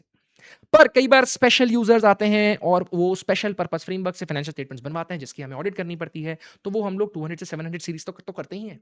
एडिशनली उसमें 800 सीरीज भी ऐड हो जाती है। 800 सीरीज के अंदर अलग से 3 एसेस कवर्ड हैं, वो हम पढ़ेंगे सीए फाइनल के सिलेबस के अंदर। अब सर ये स्पेशल पर्पस फ्रेमवर्क में एग्जांपल तो दो। एग्जांपल ये हुआ कि सपोज करो जो भी आपका क्रेडिटर है, उसने आपको बोला कि भाई मैं तेरे को सिर्फ तभी गुड्स क्रेडिट पे दूंगा जब तू मुझको तेरे financial statements cash basis of accounting पर बना के देगा। बिकॉज मुझको सिर्फ कैश से मतलब है कि भाई तेरी कैश की लिक्विडिटी कैसी है, अगर तू मुझे कैश चुका सकता है ड्यू टाइम के अंदर तो ही मैं तेरे को गुड्स सप्लाई करूंगा। तो इसीलिए हम लोगों ने कैश बेसिस ऑफ अकाउंटिंग यानी एक स्पेशल यूजर की स्पेशल रिक्वेस्ट पर कैश बेसिस ऑफ अकाउंटिंग पे फाइनेंशियल स्टेटमेंट्स बनाए। इसी को हम कहेंगे स्पेशल पर्पस फ्रेमवर्क के तहत बने हुए फाइनेंशियल स्टेटमेंट्स। क्या ये कैश बेसिस ऑफ अकाउंटिंग कोई जनरल बेसिस ऑफ अकाउंटिंग है? क्या वाइड यूजर्स के लिए हम लोग कभी भी अकाउंटिंग या फाइनेंशियल स्टेटमेंट्स बनाते हैं तो क्या कैश बेसिस पे करके देते हैं? क्या इंडेस एएस में कैश बेसिस ऑफ अकाउंटिंग की बात करिए शेड्यूल 3 के अंदर, ऐसा कुछ भी नहीं होता दोस्तों। तो ये स्पेशल यूजर की स्पेशल रिक्वेस्ट पर हम लोग जो काम करते हैं, स्पेशल पर्पस फ्रेमवर्क के हिसाब से जो फाइनेंशियल स्टेटमेंट्स बने होते हैं उस पर जो हम ऑडिट करते हैं उसमें 200 से 700 सीरीज तो लगेगी ही, उसके अलावा 800 सीरीज भी लग जाएगी। Okay sir. नेक्स्ट हम लोग बात करेंगे रिव्यू की। अब रिव्यू के अंदर दो पर्टिकुलर एंगेजमेंट्स हो सकते हैं, एसआरई 2400, एसआरई 2410। 2400 में हम बात करेंगे review of historical financial information. Review करना वही इंफॉर्मेशन जिसकी हम ऑडिट कर रहे थे, अब उसकी हम लोग सिर्फ रिव्यू करने वाले हैं। अब यहाँ पे ध्यान देने वाली बात क्या है, जो हम रिव्यू कर रहे हैं हिस्टोरिकल फाइनेंशियल इंफॉर्मेशन की, वो यहाँ पर एक प्रैक्टिशनर कर रहा है। यहाँ पर जो उस कंपनी का स्टैट्यूटरी ऑडिटर था जो पूरी ऑडिट करता है ईयर एंड की, वो नहीं कर रहा। एक अलग सीए अपॉइंट किया जा रहा है जो उसकी रिव्यू करता है, लिमिटेड प्रोसीजर करता है। फॉर एग्जाम्पल एक कंपनी को लोन चाहिए था बैंक से, तो बैंक ने बोला कोई बात नहीं हम आपको लोन दे देंगे, पर हमको आपके पूरे फाइनेंशियल स्टेटमेंट्स जो हैं वो किसी और चार्टर्ड अकाउंटेंट से रिव्यू करवाने हैं। तो हम लोग बोलेंगे क्यों रिव्यू कराना है, हमारी फाइनेंशियल स्टेटमेंट्स रखो ना सर आप, वो हमारे ऑडिटर ने साइन करके दे रखे हैं। पर वो बैंक बोलता है ना ना ना, आपका ऑडिटर जो भी होगा हमको उस पर विश्वास नहीं है, हम लोग एक इंडिपेंडेंट चार्टर्ड अकाउंटेंट लाएंगे जो आपके पूरे फाइनेंशियल स्टेटमेंट्स का ओवरऑल एक रिव्यू करेगा, पूरी एंटिटी का एक रिव्यू करेगा, उसके बाद ही हम लोग आपको लोन देंगे। तो वो लोन अग्रीमेंट में लिख देते हैं ऐसी कोई बात जहां पर हमको रिव्यू करवाने पड़ते हैं हमारे हिस्टोरिकल फाइनेंशियल इन्फॉर्मेशन, तो उसको हम लोग एसआरई 2400 के हिसाब से करते हैं। अब जो यहाँ पे दूसरा आ जाता है वो है एसआरई 2410, जिसमें हम बात करेंगे review of interim financial information by the auditor. Interim मतलब ऐसा कोई पीरियड जो पूरे साल से थोड़ा छोटा हो। 12 मंथ्स का पीरियड नहीं, 12 मंथ से कोई भी छोटा पीरियड को हम इंटरिम फाइनेंशियल इंफॉर्मेशन बोल सकते हैं, इंटरिम पीरियड बोल सकते हैं। इंटरिम पीरियड हो सकता है क्या पता क्वार्टरली हो, क्या पता हाफ ईयरली हो। तो क्या होता है ना, इंडिया के अंदर जो भी लिस्टेड कंपनीज होती हैं उनको क्वार्टरली अपना रिव्यू कराना पड़ता है, सेबी की मैंडेटरी गाइडलाइंस है। तो वो जो ईयर एंड पे जो स्टैट्यूटरी ऑडिट होती है वो तो अलग है, उसके अलावा आपको उसी ऑडिटर से आपके पूरे फाइनेंशियल स्टेटमेंट्स जो हैं वो रिव्यू करवाने पड़ते हैं 3-3 महीने के अंदर क्वार्टरली। तो जो क्वार्टरली लिमिटेड रिव्यू, अगर आपने नाम सुना हो, जो आपके आर्टिकलशिप में बच्चे करते रहते हैं, क्वार्टरली लिमिटेड रिव्यू जो होता है वो बेसिकली रिव्यू होता है आपके इंटरिम फाइनेंशियल इंफॉर्मेशन का जो आपका ऑडिटर करता है, which is done as per SRE 2410। इस तरीके से हमने पढ़ लिया कि जो भी हिस्टोरिकल फाइनेंशियल इन्फॉर्मेशन है, उसकी हम ऑडिट भी कर सकते हैं, रिव्यू भी कर सकते हैं। और रिव्यू और ऑडिट में एक बेसिक फ़र्क हमने समझा था कि ऑडिट के अंदर तो हम रीज़नेबल एश्योरेंस दे पाते हैं, रिव्यू के अंदर हम लोग मात्र लिमिटेड एश्योरेंस ही दे पाते हैं। अच्छा, यहाँ पे एक इंटरेस्टिंग बात, अब इधर तक आ ही चुके हैं, तो थोड़ा आगे बढ़ते हैं। ऑडिट के अंदर जब भी हम ऑडिट करते हैं ना, अल्टीमेटली आपने सुना होगा ऑडिट क्यों करते हैं, ओपिनियन देना होता है। तो यहाँ पर बड़ी इंटरेस्टिंग बात है। जब हम ऑडिट करते हैं ना, तो जो ऑडिट की जो हमारी वर्डिंग्स होती है ना, वो पॉजिटिव वर्डिंग्स होती हैं। पॉजिटिव वर्डिंग मतलब कि भाई, to the best of the knowledge and information given to us by the client, I think the financial statements present a true and fair view. तो इस तरीके से अगर हम लोग हमारी वर्डिंग्स लिखते हैं, तो कहीं ना कहीं पॉजिटिव वर्डिंग्स लिखते हैं, बिकॉज हम लोग ऑडिट करके आए होते हैं।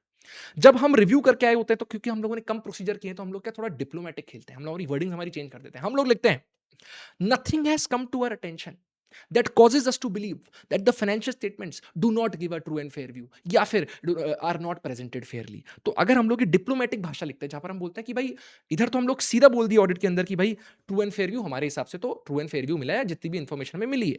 रिव्यू में हम कहते हैं कि भाई मेरी नजरों में ऐसा कुछ नहीं आया जिसकी वजह से मैं कह सकूं कि फाइनेंशियल स्टेटमेंट्स में कुछ गलती है। तो ये डिप्लोमेटिक भाषा यूज होती है, ऑडिट में पॉजिटिव वर्डिंग्स यूज होती हैं, रिव्यू में नेगेटिव वर्डिंग्स यूज होती हैं। ये हम लोग पूरा बेसिक समझ रहे हैं, कोई टेंशन मत लो, सब चीज ऊपर से जा रही है, कोई दिक्कत नहीं है, बस मस्ती से सुनते चलो। ठीक है? तो हमने एश्योरेंस एंगेजमेंट की बात करी हिस्टोरिकल फाइनेंशियल इन्फॉर्मेशन पे। अब हम लोग बात करेंगे other than historical financial information पे। यहाँ पर बात होगी 3 पर्टिकुलर एसएईस की, स्टैंडर्ड्स ऑन एश्योरेंस एंगेजमेंट्स के हिसाब से ये अलग-अलग असाइनमेंट्स होंगे। SAE 3400, SAE 3402, SAE 3420। 3400 में हम बात करेंगे प्रोस्पेक्टिव फाइनेंशियल इंफॉर्मेशन की। प्रोस्पेक्टिव फाइनेंशियल इंफॉर्मेशन, प्रोस्पेक्टिव मतलब जो हो सकता है, जो फ्यूचर की बात हो रही है। यानी कई बार फाइनेंशियल स्टेटमेंट्स हम लोग फ्यूचर के नंबर्स प्रिडिक्ट करते हुए बनाते हैं, जहां पर हम लोग कुछ अजम्पशंस लेते हैं और उसके बाद फ्यूचर के फाइनेंशियल स्टेटमेंट्स बनाते हैं, जिस पर हम एक ऑडिटर का, एक सीए का ओपिनियन चाहते हैं। जहां पर हम एक सीए का ओपिनियन चाह रहे हैं प्रोस्पेक्टिव फाइनेंशियल इंफॉर्मेशन पे, तो वो हम एज अ चार्टर्ड अकाउंटेंट करेंगे एंगेजमेंट को एसएई 3400 के हिसाब से। नेक्स्ट होता है SAE 3402 which is controls at a service organisation.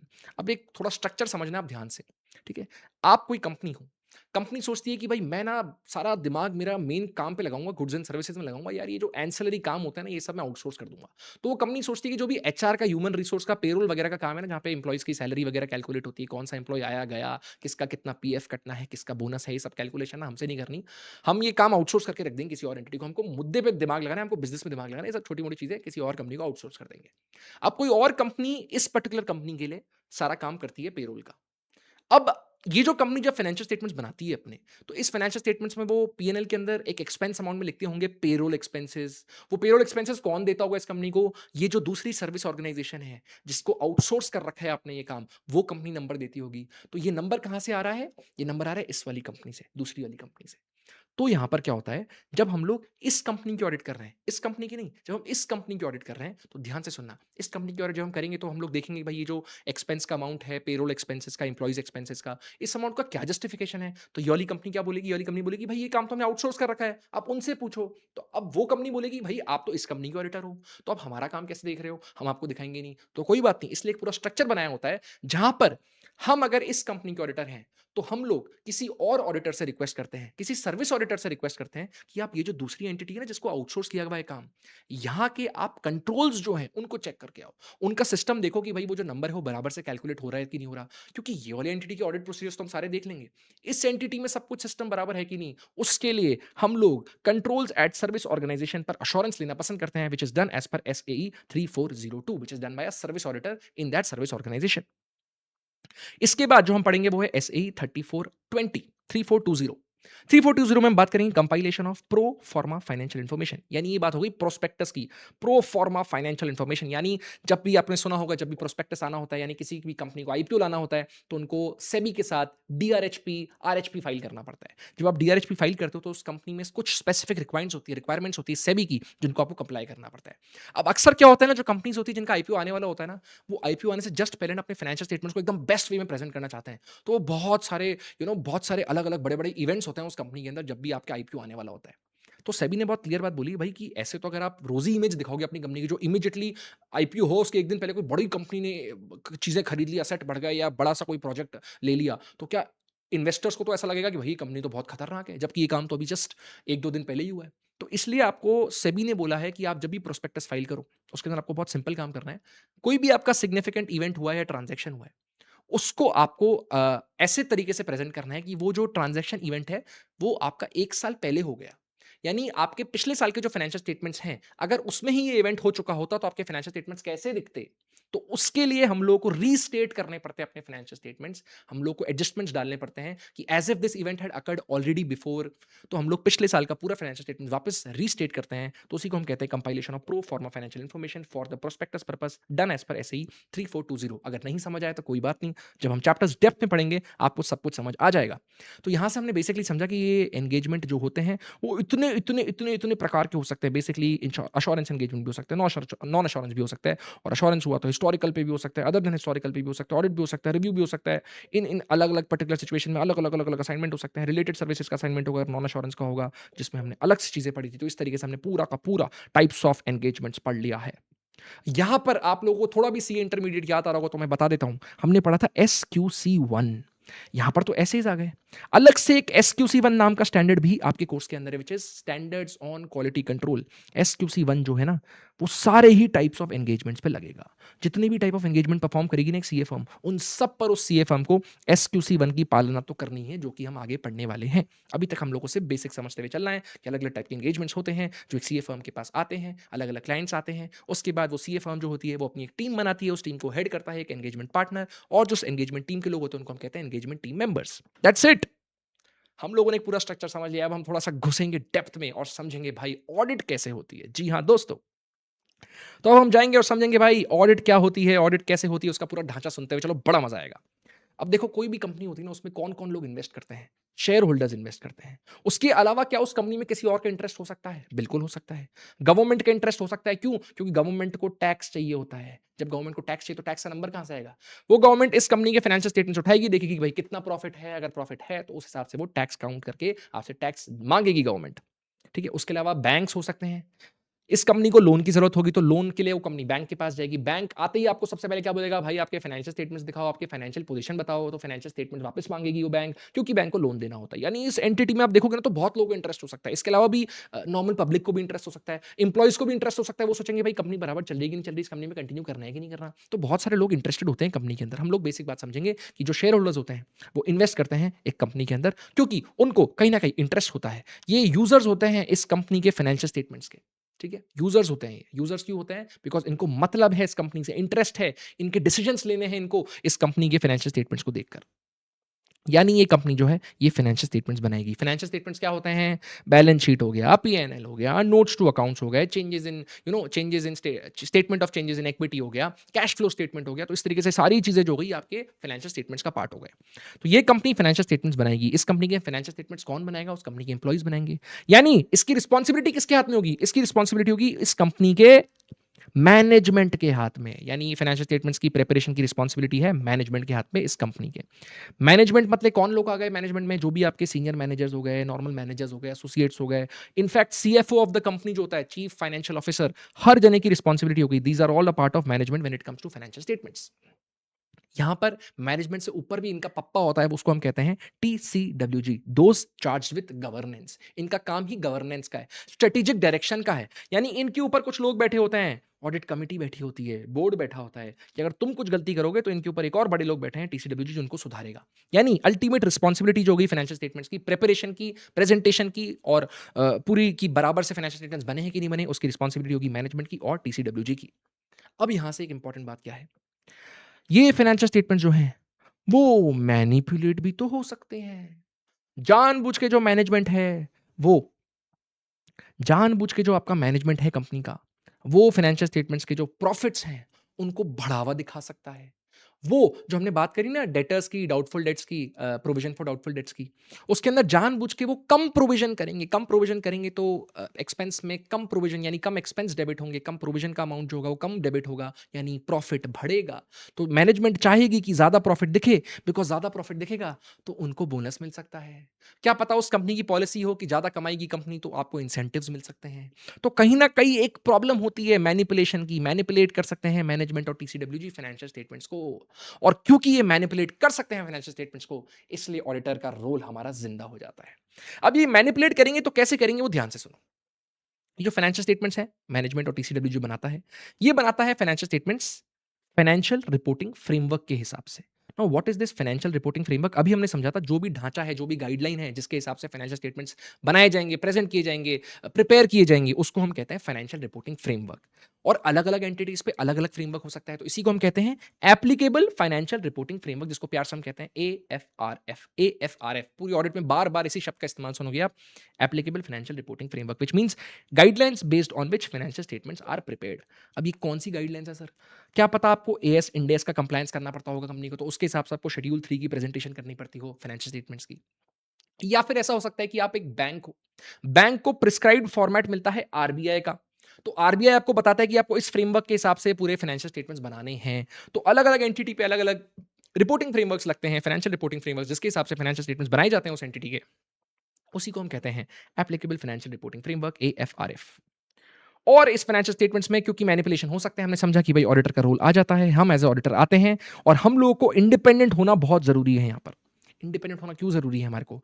क्योंकि अगर हम इस कंपनी से मिले हुए हुए, इस मैनेजमेंट से मिले हुए हुए, या इस टीसीडब्ल्यू से मिले हुए हुए, क्या हुए हुए हुए अगर हम लोग कहीं से भी इन लोगों से मिले हुए हुए, तो उस केस के अंदर हम लोग कभी भी फेयर काम करेंगे ही नहीं। हम बोलेंगे कोई बात नहीं, घपला हुआ है, कोई बात नहीं, सब कुछ ठीक है, हमको तो कोई गलती नहीं मिली, हमको तो कोई गलती नहीं मिली। तो कहीं ना कहीं हमको इंडिपेंडेंट होना बहुत जरूरी है।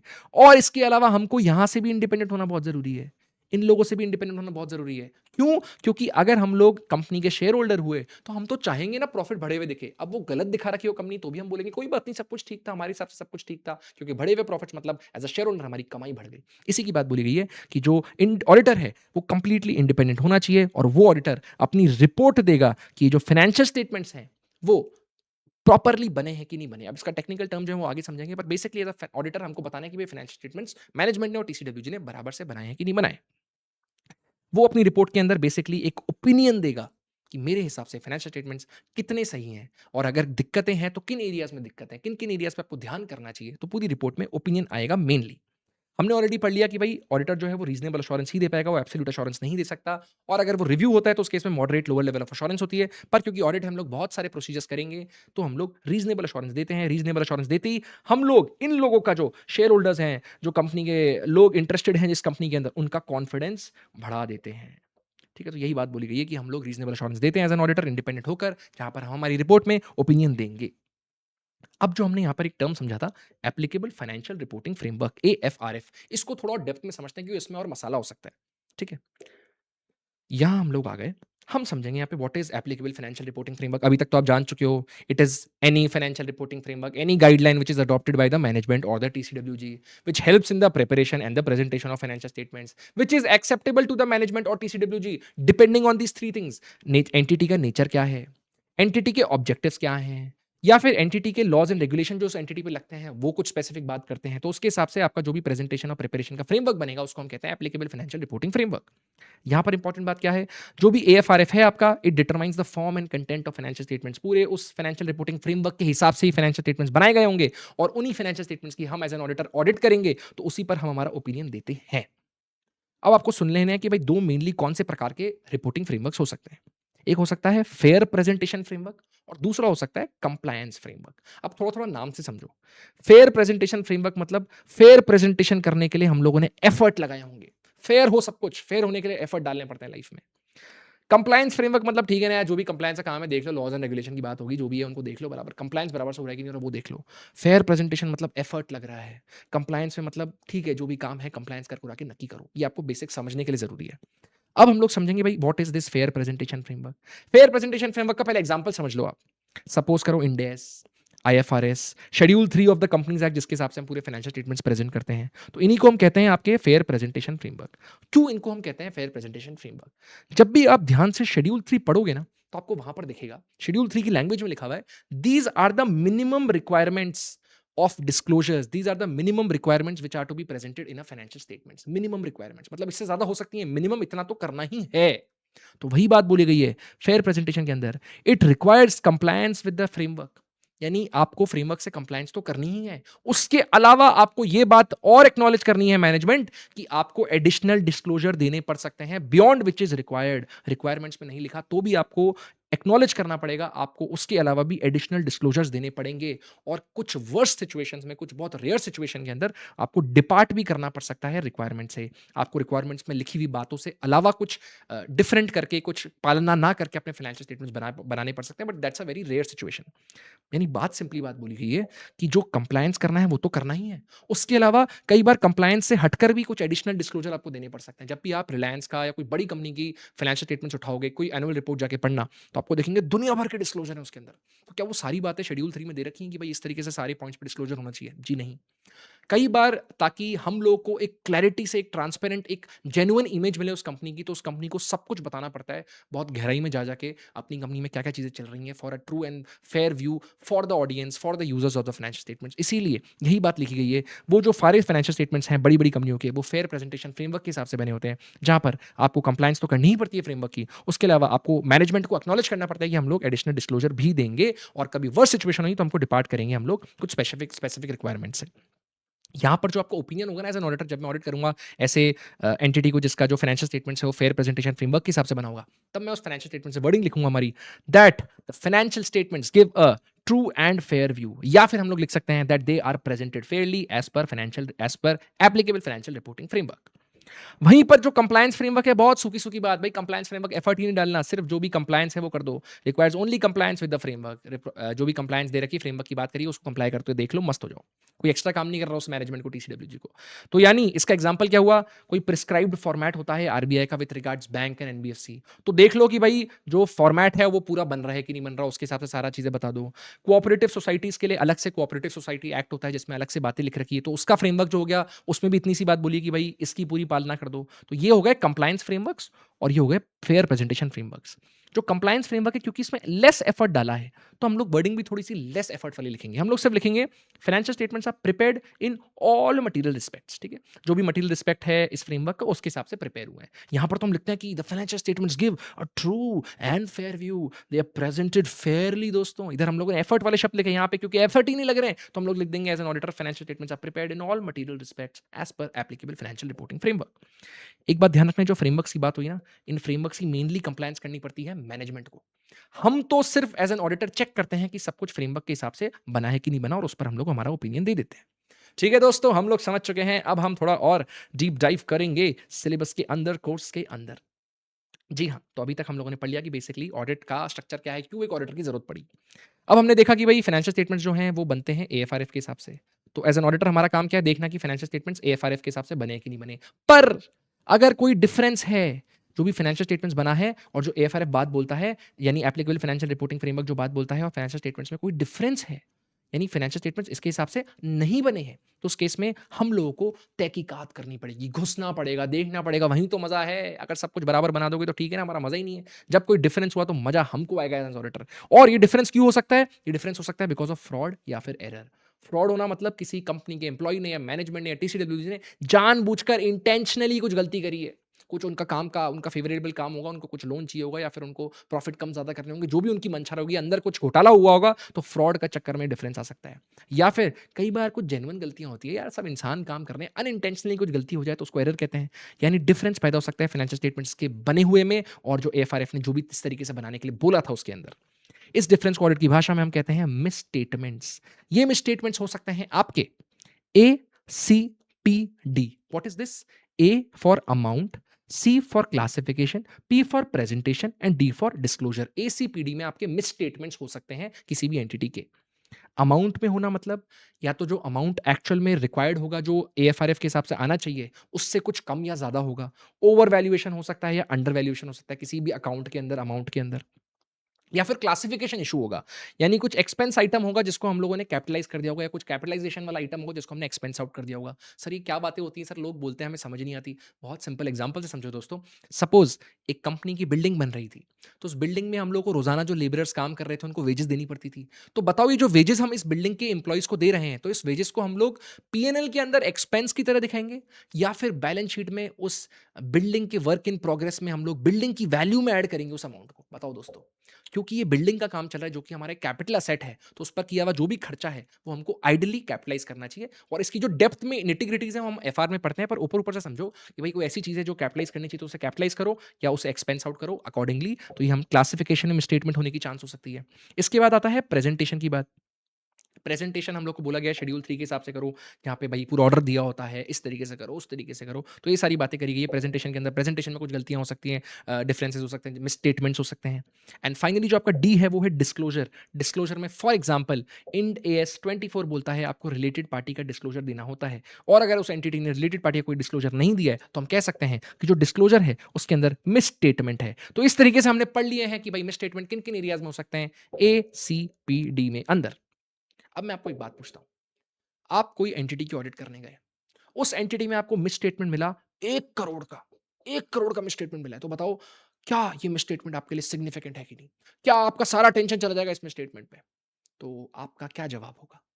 सर आप बोलोगे सर 1 करोड़ का मिसस्टेटमेंट है सर, मज़ाक समझ रखिए 1 करोड़ कितना बड़ा अमाउंट होता है आपको पता है क्या sir? Definitely sir it's very, very important amount for us.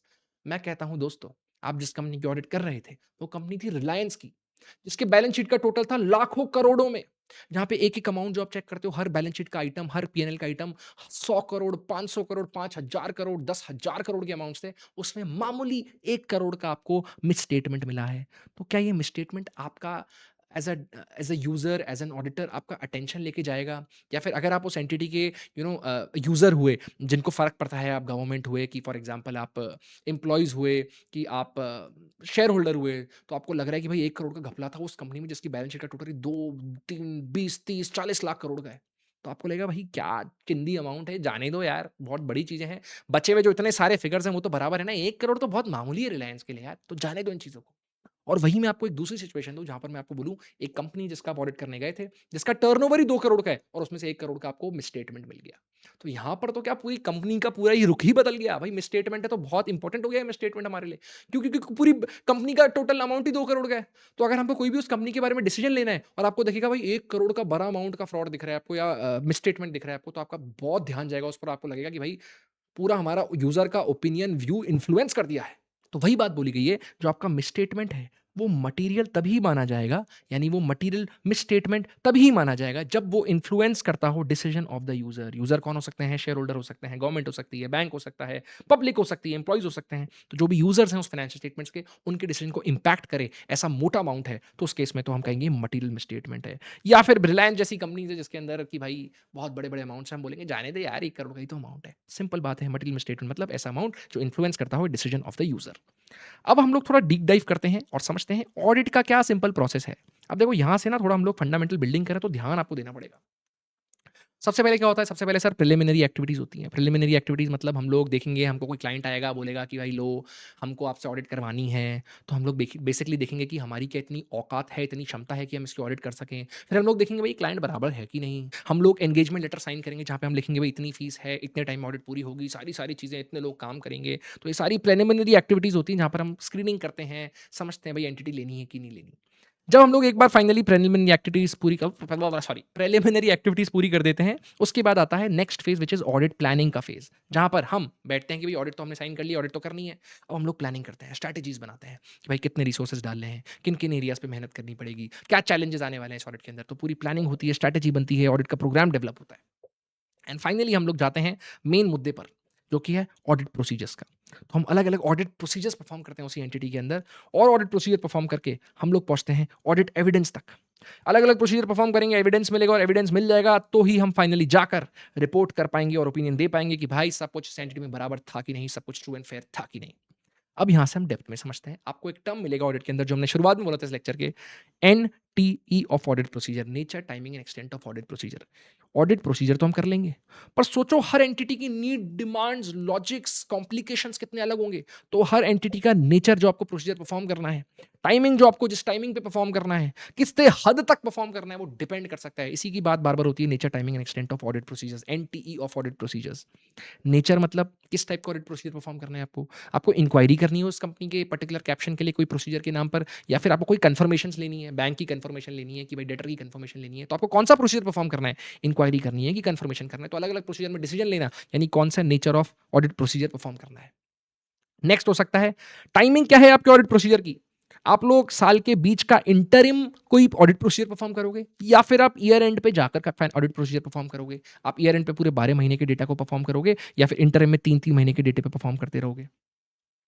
Next extent of audit procedure, कितने हद तक आप ऑडिट प्रोसीजर परफॉर्म करोगे।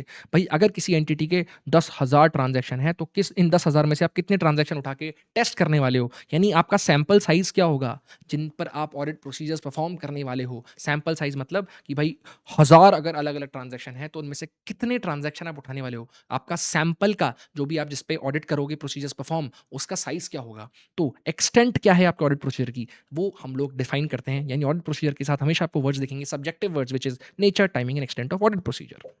नेक्स्ट, ऑडिट प्रोसीजर हम परफॉर्म क्यों कर रहे थे, क्योंकि हमको ऑडिट एविडेंस चाहिए था। अब हम लोग डेप्थ में पढ़ते हैं भाई ऑडिट एविडेंस कैसा चाहिए। ऑडिट एविडेंस हमें चाहिए जो कि सफिशिएंट भी हो और अप्रोप्रिएट भी हो। सफिशिएंट हो मतलब क्वांटिटी बराबर होनी चाहिए उस ऑडिट एविडेंस की।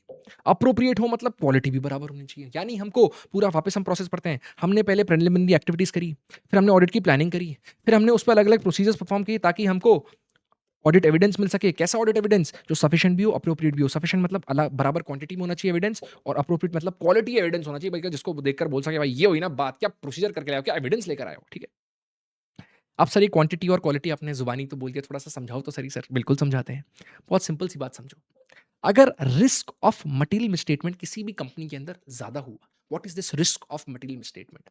एंटिटी में घपले होंगे, एंटिटी में डिफरेंसेस होंगे, एंटिटी में मिसस्टेटमेंट्स होंगे जो कि मटेरियल होंगे, उसकी चांस ज्यादा है। वो चांस अलग-अलग कारणों से ज़्यादा हो सकती है। क्या पता उस एंटिटी में कुछ कॉम्प्लेक्स ट्रांज़ैक्शन हुए हों। क्या पता उस एंटिटी के जो सीनियर मैनेजमेंट है, की पर्सनल्स हैं, उनके आपको लग रहा हो कि भई यार इनकी नीयत ही खराब है। कुछ भी बहुत बड़े-बड़े कारण हो सकते हैं। कंपनी पे कुछ प्रेशर हो लोन का, लोन चुकाने का, लिक्विडेशन का, आईपीओ लाने का, अलग-अलग सिचुएशंस के अंदर, या फिर कंपनी का जो बेसिक बिज़नेस है, वही ऐसा हुआ कि जिसमें यार नेचर बढ़ जाता है कि भई रिस्क का, फ्रॉड का रिस्क ज़्यादा हो जाता है। तो जब रिस्क ज़्यादा है, मटेरियल मिसस्टेटमेंट होने का किसी एंटिटी के अंदर, ये हमारा ऑडिटर का असेसमेंट कहता है। ये तो सोचने वाली बात है ना। मुझे लगता है कि इस एंटिटी में गलतियाँ हो सकती हैं। तो इसको यही टेक्निकल भाषा में बोला गया कि भाई रिस्क ऑफ मटेरियल मिसस्टेटमेंट ज्यादा है किसी एंटिटी के अंदर, तो उस केस में हमको ऑडिट एविडेंस भी ज्यादा लेना पड़ेगा। भाई अगर ज्यादा दिक्कत की चांसेस लग रही हैं तो एविडेंस भी ज्यादा लो, तभी जाके शांत होंगे कि भाई ठीक है सब कुछ बराबर था। तो ज्यादा एविडेंस लेना पड़ता है। तो इसी तरीके से क्वांटिटी का जिक्र हुआ है। यहां पर दूसरी बात हो गई क्वालिटी अप्रोप्रिएटनेस की। जब भी हम बात करेंगे क्वालिटी की बात आती है, हम लोग को देखना है कि भाई जो आपका ऑडिट एविडेंस है वो रेलेवेंट होना चाहिए और वो रिलायबल होना चाहिए। अब रिलायबल का मतलब, फॉर एग्जाम्पल हम लोग को एक ऑडिट प्रोसीजर परफॉर्म करना था बैंक्स पर। हमको ऑडिट एविडेंस चाहिए था कि भाई जो बैंक अकाउंट का अमाउंट है, जो बैलेंस शीट के अंदर बैंक अकाउंट दिखता है ना, बैंक अकाउंट, उसका अमाउंट जो है उस पर हमको ऑडिट प्रोसीजर परफॉर्म करना है और उस पर ऑडिट एविडेंस इकट्ठा करना है कि भाई ये अमाउंट जो है वो बराबर है कि नहीं। तो इसीलिए हम लोग एक प्रोसीजर परफॉर्म करते हैं जहां पर हम लोग बैंक्स को इंडिपेंडेंट कंफर्मेशन देते हैं। What is this independent confirmation, हम लोग जब मेल भेजते हैं ना बैंक को कि आप कंफर्म करो बैंक आपके पास इस कंपनी का कितना अमाउंट है, तो उसमें हम लोग है ना कंपनी के लोगों को सीसी में मार्क नहीं करेंगे उस मेल के अंदर। हम लोग सीधा बैंक को बोलेंगे कि भाई आप सीधा हमको कंफर्मेशन दो और बताओ कि आपके पास कितना अमाउंट है इस कंपनी का आपके बैंक के अंदर। इस तरीके से हम लोग को एक इंडिपेंडेंट कंफर्मेशन मिलती है बैंक से।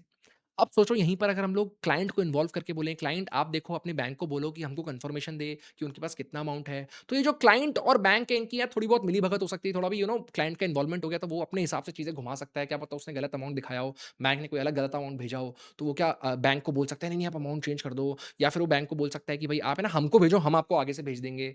कुछ ऐसे घपले हो सकते हैं।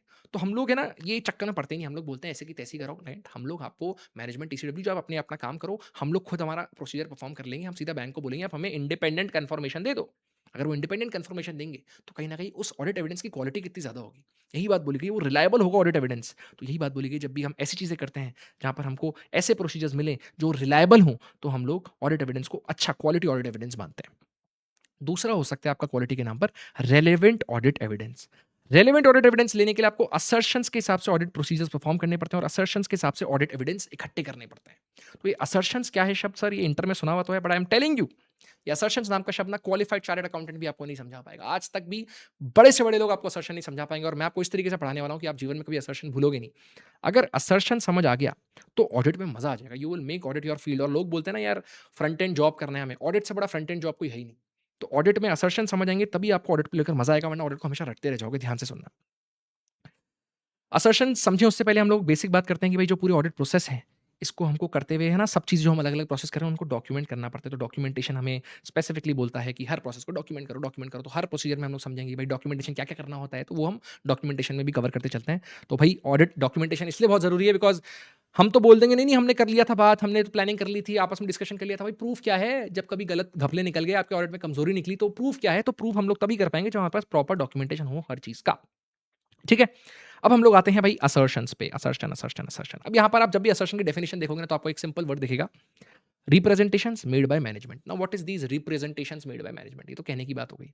ध्यान से सुनना। इसका मतलब ये हुआ कि जो मैनेजमेंट है उन्होंने प्रिपेयर किए हैं आपके फाइनेंशियल स्टेटमेंट्स एंड वो आपसे इनडायरेक्टली बोल रहे हैं कि these numbers and the disclosures are correct. यानी मैनेजमेंट कहीं ना कहीं एक्सप्लेनेशन दे रहा है, ये क्लेम कर रहा है कि भाई ये नंबर जो है, ये डिस्क्लोजर जो है, ये सही है। जो मैनेजमेंट ने फाइनेंशियल स्टेटमेंट्स बनाए हैं, उसी पर वो एक असर्शन दे रहा है, वो एक क्लेम कर रहा है, वो एक एक्सप्लेनेशन दे रहा है कि जो ये नंबर्स हैं, डिस्क्लोजर्स हैं, वो सही हैं। तो इसी क्लेम को जो मैनेजमेंट हमें किया, ये जो रिप्रेजेंटेशन मैनेजमेंट ने हमें दिया है, इसको हम कहते हैं असर्शन। ठीक है? अब ये असर्शन को और डेप्थ में जाके समझते हैं कि ये असर्शन अलग-अलग चीज़ में, क्योंकि वो पूरे फाइनेंशियल स्टेटमेंट्स में हम बोल रहे हैं कि भाई फाइनेंशियल स्टेटमेंट्स ही पूरे मैनेजमेंट ने बनाए हैं। तो इस पूरे फाइनेंशियल स्टेटमेंट्स के जो नंबर्स हैं, डिस्क्लोजर्स हैं, वो सब सही हैं। तो कितनी गहराई में जाकर बात बोल दी पूरे फाइनेंशियल स्टेटमेंट्स को लेकर, तो हम उसको प्रॉपरली डिग डाउन करते हैं। फाइनेंशियल स्टेटमेंट्स की बात हुई मतलब बात हो रही है बैलेंस शीट की, पी-एन-एल की, डिस्क्लोजर्स की। बैलेंस शीट आपको पता होगा हमेशा होती है एज़ ऑन डेट। ठीक है? ये तो पता ही है हमें बात। पी-एन-एल जो होता है वो हमेशा होता है पीरियड एंडिंग, यानी पूरे ट्रांज़ैक्शन की बात होगी। बैलेंस शीट में हमेशा एज़ ऑन डेट मतलब उस दिन की वैल्यू की बात होगी। डिस्क्लोज़र में mix of balance sheet items भी आते हैं, पी-एन-एल आइटम्स भी आते हैं। इसी को हम लोग को टेक्निकल भाषा में हम पूरी ऑडिट में बार-बार इन शब्दों का इस्तेमाल करेंगे which is CAD। CAD। What is this CAD? CAD is classes of transaction. Classes of transaction is nothing but P&L. Account balance is A. A for account balance which is nothing but balance sheet as on date. And finally disclosure को हमने disclosure ही रहने दिया। Basically हमारे पास जब भी assertion की बात होगी तो असर्शन देखे जाएंगे कैड के लेवल पे, CAD, classes of transaction, account balances and disclosures. ठीक है? बेसिक बात है, फाइनेंशियल स्टेटमेंट्स की बात कर रहे हैं तो मतलब of course P-N-L, balance sheet और डिस्क्लोजर की बात कर रहे हैं। अब जब क्लासेस ऑफ ट्रांजैक्शन की बात होगी तो असर्शंस क्या होंगे आपके? OACCC, OACCC, OACCC, गाली मत सोचो, चीटिंग कर रहे हो, ठीक है? OACCC जब बात होगी क्लासेस ऑफ ट्रांजैक्शन की। अकाउंट बैलेंसेस के लिए कौन से असर्शंस की बात होगी? वो होगी ERCV। तो जब भी अकाउंट बैलेंस की बात होगी तब किसकी बात होगी? ERCV। ठीक है? ERCV की बात होगी। एंड फाइनली आ गया हमारा डिस्क्लोजर्स। डिस्क्लोजर में मिक्स बातें होंगी सारी, थोड़ी बहुत क्लासेस ऑफ ट्रांजैक्शन की असर्शन की बात भी होगी, अकाउंट बैलेंस के सारे असर्शन की बात भी होगी। तो बेसिकली मिक्स ऑफ बातें होंगी। अब सर ये आपने बोल तो दिया OACCC ERCV, OACCC ERCV, अंदर तो घुसो सर, क्या होते हैं ये OACCC? ओ से मतलब हुआ अकरेंस, जो भी वो ट्रांजैक्शन हुआ है, क्या वो एक्चुअली हुआ है या फिर एंटिटी ने खुद से कोई नया ट्रांजैक्शन पैदा कर दिया? तो क्या वो ट्रांजैक्शन एक्चुअली अकर हुआ है? उसके बाद एक्यूरेसी, OA का A, एक्यूरेसी मतलब वो जो अमाउंट है, वो अमाउंट तो बराबर है ना, उसमें कुछ प्लस माइनस तो नहीं करना, या कुछ घपला तो नहीं उस अमाउंट के अंदर, अमाउंट की कैलकुलेशन बराबर से हुई कि नहीं हुई? Cut off, very very important. Year and पे बहुत सारे ट्रांजैक्शन होते हैं, तो कई बार ऐसा होता है कि भाई गुड्स आ जाते हैं पहले, पैसा बाद में आता है, या गुड्स चले जाते हैं पहले, पैसा बाद में जाता है। तो इस तरीके से बहुत सारे कॉम्प्लिकेटेड ट्रांजैक्शन होते हैं ईयर एंड पे, तो कंफ्यूज ही आ जाते हैं हम कि भाई ये इस साल का इस साल में काउंट करें अमाउंट को या अगले साल में काउंट करें। तो मेक श्योर करना जो भी ईयर एंड पे ट्रांजैक्शन होते हैं वो करेक्ट अकाउंटिंग पीरियड में रिकॉर्ड हो रहे हैं, यानी कट ऑफ असर्शन की बात होगी। नेक्स्ट बात होगी क्लासिफिकेशन की। क्लासिफिकेशन की हम पहले ही बात कर चुके हैं कि भाई जो चीज़ कैपिटलाइज वाले आइटम है उनको कैपिटलाइज करो, जो एक्सपेंस आउट करने वाला आइटम है उन्हें एक्सपेंस आउट करो। बेसिकली उन्हें सही बैलेंस शीट, पी-एन-एल या जो भी अकाउंटिंग ट्रीटमेंट है उसके अंदर प्रॉपर्ली क्लासिफाई करो। एंड फाइनली कंप्लीटनेस की बात होगी, मतलब हर कोई ट्रांजैक्शन जो एक्चुअल में हुआ है वो कंप्लीटली आपके फाइनेंशियल स्टेटमेंट से रिकॉर्डेड तो है ना। ऐसा तो नहीं कोई ट्रांजैक्शन हुआ है एक्चुअल में पर हमने ओमिट कर दिया उसको। तो ये सारे अलग अलग असर्शंस की बात होगी when it comes to classes of transaction, मतलब बात हो रही है पी-एन-एल की। अब इसको एक एग्जांपल से समझते हैं, ठीक है? सपोज पी-एन-एल का एक आइटम होता है ना, सेल्स, टर्नओवर, सेल्स रेवेन्यू। तो भाई एक सेल्स का हम लोग आइटम्स लेकर इस पर क्या-क्या ऑडिट प्रोसीजर परफॉर्म करेंगे, क्या-क्या ऑडिट एविडेंस इकट्ठे करेंगे असर्शन वाइज, वो हम समझते हैं। सबसे पहले सेल्स का अकरेंस हम कैसे चेक करेंगे? हम लोग ऑर्डर चालान लेंगे, हम लोग इनवॉइस लेंगे, हम लोग ऑर्डर का चालान लेंगे, इनवॉइस लेंगे, उससे पता लग जाएगा भाई ये एक्चुअली ट्रांजैक्शन हुआ है कि नहीं हुआ, यानी एक्चुअल सेल्स हुई है कि नहीं, तो एक्चुअली हैपेंड कि नॉट, ये हमको अकरेंस का पता लग गया। नेक्स्ट एक्यूरेसी, मतलब हम लोग रिकम्प्यूट करेंगे, हम लोग कैलकुलेशंस परफॉर्म करेंगे, हम लोग देखेंगे भाई बराबर से डिस्काउंट जो है वो कैलकुलेट हुआ है कि नहीं हुआ। जब भी हमने 15% डिस्काउंट दिया एमआरपी पे, तो उसी अमाउंट पर हमारा एक्चुअल में बैलेंस शीट के अंदर या ट्रांजैक्शन रिकॉर्ड हुआ है कि नहीं हुआ, यही हम लोग बात करेंगे एक्यूरेसी की। नेक्स्ट कट ऑफ के लिए हम लोग को बात करनी पड़ेगी। हम लोग ईयर एंड पे जाके देखेंगे जो भी ट्रांजैक्शन हुए, तो जो भी गुड्स अगर हमने सेल कर दिए, तो उसका पैसा हमें इस साल में आया कि अगले साल में आएगा? और अगर इस साल में नहीं आया, अगले साल में आएगा, तो उस अगले साल का आइटम नहीं बनाना, बिकॉज़ इस साल में हमने गुड्स सेल कर दिए हैं, तो वो इस साल की सेल्स में रिकॉर्ड होगा। तो ध्यान से कट ऑफ प्रोसीजर परफॉर्म हो गए। इसके अलावा क्लासिफिकेशन, हम लोगों को देखना है भाई कोई कैपिटल असेट अगर हमने सेल किया है, कोई बिल्डिंग को आपने बेचा है, कोई लैपटॉप को आपने बेचा है, तो उसको आपका जो बेचा है उसको सेल्स में काउंट मत करना, वो एक्चुअल में आपका रेवेन्यू ऑफ ऑपरेशन नहीं बनेगा। फाइनली जो भी कंप्लीटनेस की बात है वो हम ऐसे चेक करेंगे। हम लोग जो भी हमारा बैलेंस शीट जो है वो बैलेंस शीट किससे बनता है? वो लेजर से बनता है। वो लेजर में सेल्स रजिस्टर से अमाउंट आता होगा, तो सेल्स रजिस्टर और जो आपका लेजर बैलेंस है वो मैच हो रहा है कि नहीं हो रहा। और ये जो सेल्स रजिस्टर है इसमें अमाउंट आता होगा आपका डिस्पैच के डॉक्यूमेंट से। तो बेसिकली हम लोग देखेंगे सारे डिस्पैच के डॉक्यूमेंट्स जो हैं वो सेल रजिस्टर में रिफ्लेक्ट हो रहे हैं कि नहीं हो रहे, और वही अमाउंट फाइनली हमारे लेजर में आ रहा है और उसी लेजर से हमारा बैलेंस शीट बन रहा है। बेसिकली कोई भी ट्रांजेक्शन मिस नहीं हुआ बीच में, पूरे ट्रांजेक्शन कंप्लीट है, कोई ओमिट नहीं हुआ। इस तरीके से हम लोग असर्शन लेवल पर अलग अलग ऑडिट एविडेंस इकट्ठे करते हैं when it comes to classes of transaction. Next हम लोग बात करेंगे अकाउंट बैलेंस की, which is ERCV। Balance sheet के अंदर एक पर्टिकुलर आइटम होता है जिसका नाम है इन्वेंट्री। ठीक है, इन्वेंट्री में ERCV कैसे देखेंगे भाई? इन्वेंट्री एग्जिस्ट करती है ना, एग्जिस्ट करती है कि नहीं करती, उसके लिए हमको क्या प्रोसीजर परफॉर्म करना पड़ेगा, क्या एविडेंस लेना पड़ेगा? हम लोग जाके फिजिकल स्टॉक काउंटिंग करेंगे भाई। इन्वेंट्री जो है उसकी जाके चेक कर लेंगे भाई। काउंटिंग आप बोल रहे हो भाई, आप कितनी, आप क्या बॉटल बेचते हो किसी चीज़ की? किसकी बॉटल बेचते हो भाई? परफ्यूम की बॉटल बेचते हो? गलत सोचते हो, गलत सोचते हो। तो अगर परफ्यूम की बॉटल बेचते हो तो हम जाके चेक कर लेंगे भाई, आपने कितनी इन्वेंट्री लिख रखी है? आपने लिख रखा है आपके पास 10,000 यूनिट की इन्वेंट्री है। 10,000 यूनिट को आपने मल्टीप्लाई कर रखा है कि भाई 100 रुपए की इन्वेंट्री है, तो आपने ऑलमोस्ट 10 लाख का अमाउंट दिखा रखा है। तो हम लोग यही जाके चेक करेंगे भाई, काउंट करेंगे जाके भाई कि भाई जो इन्वेंट्री आपने बोली वही है कि नहीं एक्चुअल में। नेक्स्ट हम लोग वैल्यूएशन देखेंगे भाई, जो भी आपने ये इन्वेंट्री बोली ये वैल्यूड बराबर से है कि नहीं। इस वैल्यूएशन के लिए हम लोग को क्या चेक करना पड़ता है? हमको देखना पड़ता है कि कॉस्ट या एनआरवी विच एवर लोअर के हिसाब से ये प्रॉपर्ली वैल्यू है कि नहीं, अमाउंट बराबर से है कि नहीं इस इन्वेंट्री का। ये कॉस्ट और एनआरवी वाली सारी टेक्निकल बात है, आपकी फाइनेंशियल रिपोर्टिंग में आप पढ़ चुके हैं, यहाँ पर हम लोग डेप्थ में नहीं जाएंगे। नेक्स्ट हम लोग उसी इन्वेंट्री पर चेक करेंगे rights and obligations of that company. वो कंपनी की ओनरशिप तो है ना उस इन्वेंट्री पे, ये तो नहीं किसी और की इन्वेंट्री उठाकर बोल रखे हैं तो हमारी इन्वेंट्री, गलत बात। तो ओनरशिप चेक करनी पड़ेगी। ओनरशिप हम तभी चेक कर पाएंगे जब हम लोग इनवॉइस लेंगे, या फिर कुछ केसेस में जहां पर बड़े असेट्स होते हैं वहां पर अग्रीमेंट्स लेते हैं हम ये चेक करने के लिए कि भाई एंटिटी या जो भी असेट है इस पर ओनरशिप जो है ये इस कंपनी की है कि नहीं है। और लाइबिलिटी के केस में हम लोग चेक करते हैं कि जो लोन देना है ये इस कंपनी पर लोन है ना, किसी और का लोन तो इस कंपनी ने नहीं उठा रखा। तो इस तरीके से लाइबिलिटीज और असेट दोनों साइड के हिसाब से हम लोग को राइट्स एंड ऑब्लिगेशन चेक करनी पड़ती है। एंड फाइनली इधर भी हम लोग को कंप्लीटनेस टेस्टिंग करनी पड़ती है कि जो भी अमाउंट है वो कंप्लीट है कि नहीं। भाई असेट जो है अगर 10 लैपटॉप है तो 10 के 10 लैपटॉप तो दिख रहे हैं ना। ये तो नहीं कि कहीं 11 लैपटॉप थे पर हमने 10 ही लैपटॉप को एसेट में दिखा रखा है। ये हम लोग कैसे चेक करेंगे? हम लोग कहीं भी इन्वेंट्री के लेवल पे जब भी बात करते हैं तो इन्वेंट्री लेवल पे हम लोग चेक करेंगे जो भी इन्वेंट्री है आपकी वेयर हाउस में, आपकी ट्रांजिट में, आपकी थर्ड पार्टी के पास, तो वो सारी इन्वेंट्री काउंट हो जानी चाहिए whenever you are calculating the amount for the inventory. Done. इसके बाद हम लोग आते हैं डिस्क्लोजर्स पे। डिस्क्लोजर में हमने बात करी भाई असर्शन मिक्स की बात होती है भाई। डिस्क्लोजर में तो दोनों पीएनएल आइटम भी हो सकते हैं, बैलेंस शीट के आइटम भी हो सकते हैं, तो मिक्स हो गया असर्शन। पर यहाँ पर ध्यान देने वाली बात क्या है? दो असर्शन यहाँ पे एप्लीकेबल नहीं है, which is cut off and existence. Why cut off assertion is not applicable? Cut off में हम बात करते हैं भाई करेक्ट अकाउंटिंग पीरियड में रिकॉर्ड हुई भी चीजें होनी चाहिए। करंट अकाउंटिंग पीरियड की जब भी बात होगी यहाँ पर एक ध्यान रखना, डिस्क्लोजर में हम लोग को कई बार आफ्टर ईयर एंड के ट्रांजेक्शन का जिक्र भी करना पड़ता है, तो कट ऑफ असर्शन का फेलियर होगा यहाँ पे। नेक्स्ट एग्जिस्टेंस भी यहाँ पर एप्लीकेबल नहीं होगा डिस्क्लोजर में। क्यों? क्योंकि कंटिंजेंट लाइबिलिटी जैसी चीज को हम डिस्क्लोजर में दिखाते हैं। कंटिंजेंट लाइबिलिटी ऐसी चीज है भाई जो अभी तक हुई नहीं, अभी तक एग्जिस्ट ही नहीं करती, पर क्या पता हो सकता है एंटिटी को आगे उसका भुगतान करना पड़े, वो आगे जाके लाइबिलिटी बन जाए। तो उसके बारे में जो भी डिस्क्लोजर है वो देते हैं डिस्क्लोजर के अंदर हम लोग, जिसके बारे में जो भी इंफॉर्मेशन है वो हम डिस्क्लोजर के अंदर देते हैं। इसका मतलब कट ऑफ और एग्जिस्टेंस को छोड़ के सारे असर्शंस डिस्क्लोजर पे एप्लीकेबल हो जाएंगे। We have done assertions like anything sir, now you can explain it to anybody, I just hope that। अब हम लोग इतना पढ़ चुके हैं तो बस अब थोड़ा थोड़ा मजाक मजाक में एकदम क्विकली फ्लो में हम पूरा ऑडिट का फ्लो समझ लेते हैं और हमारा बहुत अच्छे से ऑडिट इसके बाद मैं आपको बता रहा हूँ, बेसिक समझ लिया ना तो आपका जो बचे हुए टॉपिक्स है ना वो एकदम मक्खन की तरह ऐसे ऐसे चुटकी बजा बजा के हम लोग टॉपिक्स फटाफट से कंप्लीट करेंगे। ठीक है, तो अब हम पढ़ने वाले हैं flow of audit which is risk based approach. यानी ऑडिट में हर चीज में रिस्क रिस्क रिस्क रिस्क ही रिस्क है भाई। एंटिटी में रिस्क, हमारे ऑडिट ओपिनियन में रिस्क, यानी हर चीज में रिस्क ही रिस्क होता है। तो रिस्क बेस के हिसाब से हमारी जो ऑडिट का पूरा फ्लो है वो हम समझने वाले हैं। फ्लो ऑफ ऑडिट, सबसे पहले हम लोग जब भी जाएंगे कोई ऑडिट करने तो हम लोग रिस्क को असेस करेंगे। रिस्क को असेस करने के लिए हम लोग रिस्क असेसमेंट प्रोसीजर करेंगे, हम लोग रैप करेंगे। ठीक है, रैप जाते ही हम लोग को क्या करना है? हमको रिस्क को असेस करना है, मतलब रैप करना है, रिस्क असेसमेंट प्रोसीजर। अब जब हमने असेस कर लिया है तो असेस करने के बाद भाई रिस्पॉन्स देंगे। भाई असेस करके करोगे क्या? जब तक रिस्पॉन्स नहीं दोगे तो रिस्क को रिस्पॉन्स देंगे। रिस्क का रिस्पॉन्स हम कैसे देंगे? हम लोग फर्दर ऑडिट प्रोसीजर परफॉर्म करके रिस्क का रिस्पॉन्स देंगे, यानी फैप करेंगे। पहले रैप करेंगे फिर फैप करेंगे। ठीक है, RAP and FAP, RAP and FAP. And finally ये करने के बाद हम लोग हमारा रिपोर्टिंग में ऐसे 700 सीरीज के हिसाब से ओपिनियन दे देंगे कि भाई सब कुछ बराबर था कि नहीं था। ठीक है। अभी जो रिस्क असेसमेंट हम कर रहे हैं किसी भी एंटिटी का, ये हम 2 लेवल्स पे कर सकते हैं। हम एक एफएस लेवल पे कर सकते हैं, एक असर्शन लेवल पे कर सकते हैं।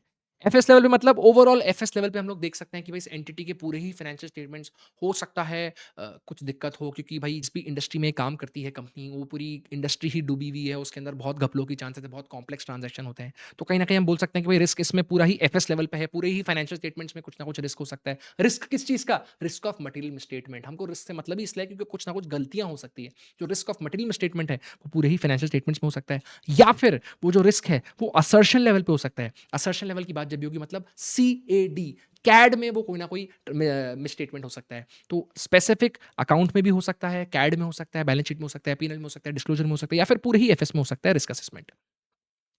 इसके बाद जब हम लोग रिस्क असेसमेंट कर लेंगे, रिस्क असेसमेंट हमने किया क्या? हमने बेसिकली एंटिटी की अंडरस्टैंडिंग ली कि भाई कहाँ रिस्क हो सकता है, क्या काम करते हो एंटिटी, कितने लोग काम करते हैं, कैसे क्या होता है सब कुछ। तो बेसिकली हम लोग पूरी एंटिटी की सिर्फ अंडरस्टैंडिंग ले रहे हैं। अंडरस्टैंडिंग एक पूरी एंटिटी की ले ली। दूसरा हम लोग को अंडरस्टैंडिंग लेनी है उसके इंटरनल कंट्रोल्स की। अब क्या होता है ना, किसी भी एंटिटी में कोई भी ट्रांजैक्शन जो होता है, वो फ्लो अलग अलग लोगों के थ्रू होके करता है। फॉर एग्जाम्पल हमको तो in the end balance sheet PNL में अमाउंट मिल जाता है, पर वो अमाउंट वो बैलेंस शीट पीएनएल में आया कहाँ से, यानी उसमें बहुत सारे स्टार्टिंग टू एंड एक बड़ा प्रोसेस होगा, अलग अलग लोग इन्वॉल्व होंगे, इसी को हम कहते हैं एक प्रोसेस सिस्टम। और इधर ही अलग अलग लोग जो उस अमाउंट को कंट्रोल करते हुए चलते हैं उस पूरे सिस्टम के अंदर, उसी को हम कहते हैं इंटरनल कंट्रोल्स। अब ध्यान से सुनना। फॉर एग्जाम्पल, आप जब भी गुड्स परचेज करते हो, कोई कंपनी गुड्स गुड्स परचेज करती है, तो पहले वो अलग अलग वेंडर को कॉल करती होगी, उनसे कोटेशंस लेते होंगे कि भाई कौन हमें सस्ता माल दे देगा। तो वो कोटेशन लेने के बाद हम लोग परचेज ऑर्डर रेज करते होंगे, इनवॉइस रेज करते होंगे, हमारे पास गुड्स आते होंगे। जब वो गुड्स आते होंगे तो उनका इंस्पेक्शन क्वालिटी चेक होता होगा। जब सब कुछ ठीक होता होगा, उसके बाद आपके जो पेमेंट है वो ओके करते होंगे। उस पेमेंट को अप्रूव करने के लिए उसका एक सीनियर बैठा होगा जो बोलता होगा भाई ठीक है, बराबर से, किसी ने घपला तो नहीं कर दिया, ज्यादा पेमेंट तो नहीं कर रहे, किसी का दोस्त भाईचारा तो नहीं था। फिर हम लोग कंपनी के बैंक को रिक्वेस्ट करते हैं कि भाई इतना पैसा आप दो। फिर वो पैसा जब चला जाता है तो कंपनी को भी इंसान कंफर्म करता है कि भाई चलो ये पैसा चला गया। फाइनली वो जो इंसान है वो कंफर्मेशन देता है अकाउंटिंग टीम को भी, अकाउंटिंग टीम ये पैसा जा चुका है, आप अकाउंटिंग एंट्री डाल दो। तो ये जो बड़ा सा प्रोसेस है, इसके अंदर जो अमाउंट एक्चुअली में 600 का काम हुआ, शुरुआत में 600 का कोटेशन लिया, क्या पता बैलेंस शीट में वो 1000 दिख रहा हो, बीच में किसी ने कुछ घपला किया हो सिस्टम के अंदर। तो वही बात बोली गई है, सिस्टम में भी गलती हो सकती है, इंसानों के रोल में भी गलती हो सकती है। मेकर चेकर रूल अगर आपने सुना होगा, जब भी बिग फोर का इंसान है वो मेकर चेकर जरूर सुनता है। मेकर चेकर मतलब हर चीज को अप्रूव करने के लिए कोई दूसरा इंसान होना चाहिए। अगर एक इंसान पे सारी कंट्रोल अथॉरिटी आ जाएगी तो वो बहुत सारी चीटिंग फ्रॉड कर सकता है। यही बात बोली गई है कि भाई एक सिस्टम जो होता है उसका हम पूरा अंडरस्टैंडिंग लेते हैं कि भाई कैसा है इस कंपनी का सिस्टम। सिर्फ अंडरस्टैंडिंग ले रहे हैं ना, एंड एंटिटी की अंडरस्टैंडिंग ली, उसके एनवायरमेंट की अंडरस्टैंडिंग ली, उसके सिस्टम्स की अंडरस्टैंडिंग ली, इंटरनल कंट्रोल्स की। ये हम लोगों ने रिस्क असेसमेंट का काम किया। रिस्क असेसमेंट कर लिया, चलो बहुत ज्ञान की बात हो गई। अब मेरा काम, मुद्दे की काम, एक्शन करो। हमें फर्दर ऑडिट प्रोसीजर परफॉर्म करने पड़ेंगे। यहाँ पर हम लोग टेस्ट ऑफ कंट्रोल्स करेंगे और सब्सटैंटिव प्रोसीजर्स परफॉर्म करेंगे। टेस्ट ऑफ कंट्रोल्स मतलब हम लोग कंट्रोल्स पे टेस्टिंग करेंगे। ये जो हमने पूरा प्रोसेस समझा ना, सिस्टम जो समझा जहाँ से फाइनेंशियल स्टेटमेंट्स में अमाउंट आ रहे हैं, उसी सिस्टम में अलग अलग कंट्रोल्स इन प्लेस हैं कि नहीं, सब कुछ बराबर से अप्रूव होता है कि नहीं होता, कंट्रोल्स के थ्रू होता है कि नहीं होता, सिस्टम चेक करता है कि नहीं करता, लोग चेक करते हैं कि नहीं करते। तो इस तरीके से कंट्रोल्स की टेस्टिंग, ताकि हमें एक आश्वासन आ जाए कि भाई जो भी अमाउंट फ्लो होता है वो बराबर फ्लो होता है। दूसरे, हम लोग को सब्सटैंटिव प्रोसीजर्स करने पड़ते हैं, व्हिच मीन्स हम लोग को नंबर्स की टेस्टिंग करनी पड़ती है। जो नंबर्स पर हमें कंफर्ट लेनी होती है, वो हम नंबर्स की कंफर्ट लेते हैं सब्सटैंटिव प्रोसीजर्स करके। टेस्ट ऑफ कंट्रोल्स की हमने कंट्रोल्स की अंडरस्टैंडिंग के लिए, कंट्रोल्स पे कंफर्ट के लिए, सब्सटैंटिव प्रोसीजर्स की हमने नंबर्स पे कंफर्ट के लिए। इसके बाद सब्सटैंटिव प्रोसीजर्स में हम लोग दो चीजें कर सकते हैं basically, which is substantive analytical procedure और test of details. Test of details हम पहले समझते हैं। टेस्ट ऑफ डिटेल्स के अंदर दो चीजें हम कर सकते हैं। हम पीएनएल के आइटम्स पे अलग अलग टेस्टिंग कर सकते हैं। तो टेस्ट ऑफ ट्रांजैक्शंस जब हम करेंगे, यानी जिसको आप फेमस वर्ड है वाउचिंग करेंगे, जब हम लोग अलग अलग ट्रांजैक्शन जो एक एंटिटी में हो रहे हैं, बड़े बड़े जर्नल एंट्रीज होंगी, तो हम लोग उनकी डेप्थ में जाकर उन पर अलग अलग ऑडिट प्रोसीजर परफॉर्म करेंगे, उनका वेरिफिकेशन करेंगे। तो हम लोग बेसिकली टेस्ट ऑफ ट्रांजैक्शन कर रहे हैं। उसके बाद हम लोग टेस्ट ऑफ बैलेंसेस कर सकते हैं, यानी बैलेंस शीट आइटम्स पे हम लोग टेस्ट ऑफ बैलेंस करेंगे। हम लोग वेरीफाई करेंगे कि भाई जो अकाउंट बैलेंसेस हैं वो बराबर से हैं कि नहीं, जो एसेट है उनका अमाउंट जो 10 करोड़ दे रखा है वो बराबर है कि नहीं, उसके लिए अलग अलग प्रोसीजर परफॉर्म करना। यही बातें बोली गई है। हम लोग को टेस्ट ऑफ ट्रांजैक्शन करना पड़ेगा, टेस्ट ऑफ बैलेंस करना पड़ेगा। जो हमने अभी पढ़ा था, हम लोग ऑडिट एविडेंस लेते हैं किसके हिसाब से, असर्शंस के हिसाब से, CAD, classes of transaction, account balances, disclosure. तो अलग अलग हम लोग असर्शन के हिसाब से अलग अलग ऑडिट एविडेंस इकट्ठा करेंगे, अलग अलग ऑडिट प्रोसीजर परफॉर्म करेंगे। ठीक है, तो ये हम लोग को टेस्ट ऑफ डिटेल्स में करना पड़ता है। उसके अलावा हमें एक और तरीके से टेस्ट करना पड़ता है। हमको सब्सटैंटिव एनालिटिकल प्रोसीजर करना पड़ता है। What is this analytical procedure? हमने अभी समझा था, ट्रेंड एनालिसिस करना पड़ता है। सब कुछ ठीक तो लग रहा है, पर पता लगा पिछले साल जो प्रॉफिट था वो 10 करोड़ था, उसके पहले जो प्रॉफिट था वो 8 करोड़ था, उसके पहले जो प्रॉफिट था वो 9 करोड़ था, पर इस साल जो आपका प्रॉफिट है वो सीधा 50 करोड़ है। इतना बड़ा प्रॉफिट इंक्रीज हो गया, यानी कुछ तो दिक्कत हो सकती है, कुछ तो समझा भाई, ऐसा क्या कर दिया एंटिटी ने जो इतना प्रॉफिट हो गया? या फिर पिछले 2-3 साल से लगातार प्रॉफिट में थी कंपनी, इस साल एकदम से हो गया आपका हेवी लॉस। तो हम लोगों के लिए वापस एक ट्रिगर पॉइंट होगा कि भाई इतना लॉस कैसे हो गया? तो एक ट्रेंड एनालिसिस करना, पिछले साल के नंबर से कंपेयर करना, अलग-अलग रेशियोज का एनालिसिस करना, इंडस्ट्री वाइड कंपैरिजन करना, भाई इंडस्ट्री में क्या चल रहा है, इस कंपनी का इंडस्ट्री के साथ इन लाइन तो है कि नहीं? तो इस तरीके से हम लोग एनालिटिकल प्रोसीजर भी परफॉर्म करते हैं as a part of substantive procedure. अब यहाँ से मेरा एक आपको सवाल है, ये जो एनालिटिकल प्रोसीजर हमने परफॉर्म किए, क्या हम लोग ये सिर्फ as a risk response, as a further audit procedure perform करेंगे, कि क्या हम इसे रिस्क असेसमेंट लेवल पर भी कर सकते हैं? क्या सर, अभी तो बोला आपने sir substantive analytical procedure sir risk response में करेंगे, फर्दर ऑडिट प्रोसीजर में करेंगे। कैसे आप बोल रहे हो सर रिस्क असेसमेंट में करेंगे? इसमें तो सिर्फ अंडरस्टैंडिंग लेते हैं ना। जी हाँ दोस्तों, अंडरस्टैंडिंग लेते हैं, पर ऐसा भी तो हो सकता है जब हमने यही बात सुनी कि जो प्रॉफिट है वो पिछले साल से बहुत ज़्यादा बढ़ गया या कम हो गया, तो कहीं न कहीं हमारे दिमाग में एक डाउट आता है ना कि भाई इतना ज़्यादा बढ़ गया, मतलब कुछ ना कुछ दाल में काला हो सकता है। यानी ऐसा हो सकता है कुछ रिस्क ऑफ मटेरियल मिसस्टेटमेंट ज़्यादा हो, एंटिटी ने घपले किए हों, इतना प्रॉफ़िट जानबूझ के ज़्यादा दिखाया हो, कुछ बैंक से लोन लेना हो, कि आईपीओ लाना हो, कि लोगों को प्रॉफ़िट कमाना हो, कि इंसेंटिव बाँटना हो, कुछ भी कारण हो सकता है। तो हमको एक बार डाउट तो होता है ना, तो हम हमारा रिस्क जो असेस करते हैं, जिसमें हमको बेसिकली ये देखना होता है कि रिस्क ऑफ मटेरियल मिसस्टेटमेंट ज़्यादा है एंटिटी में या कम है। तो इसलिए हम लोग ये एनालिटिकल प्रोसीजर जो है, ये रिस्क असेसमेंट लेवल पर भी करते हैं। हम लोग बहुत डीप में जा चुके हैं ऑडिट के अंदर। अगर आपको ये सब चीज़ें समझ आ गई ना, I am telling you now audit is going to be a cake walk for all of you, and if you are not understanding just relax, because everything is eventually going to be covered when we are going to do different topics. तो हमने समझ लिया भाई, risk का assessment किया, फिर हमने risk का रिस्पॉन्स किया, रैप किया, फिर फैप किया, एंड फाइनली हम लोग रिपोर्टिंग करेंगे, यानी हम लोग हमारा ओपिनियन देने वाले हैं। ओपिनियन देने वाले हैं सर, मतलब हम लोग को अलग-अलग ओपिनियन देने पड़ेंगे। कौन से ओपिनियन का ऑप्शन है हमारे पास? हम लोग या तो अनमॉडिफाइड ओपिनियन देंगे या फिर मॉडिफाइड ओपिनियन देंगे।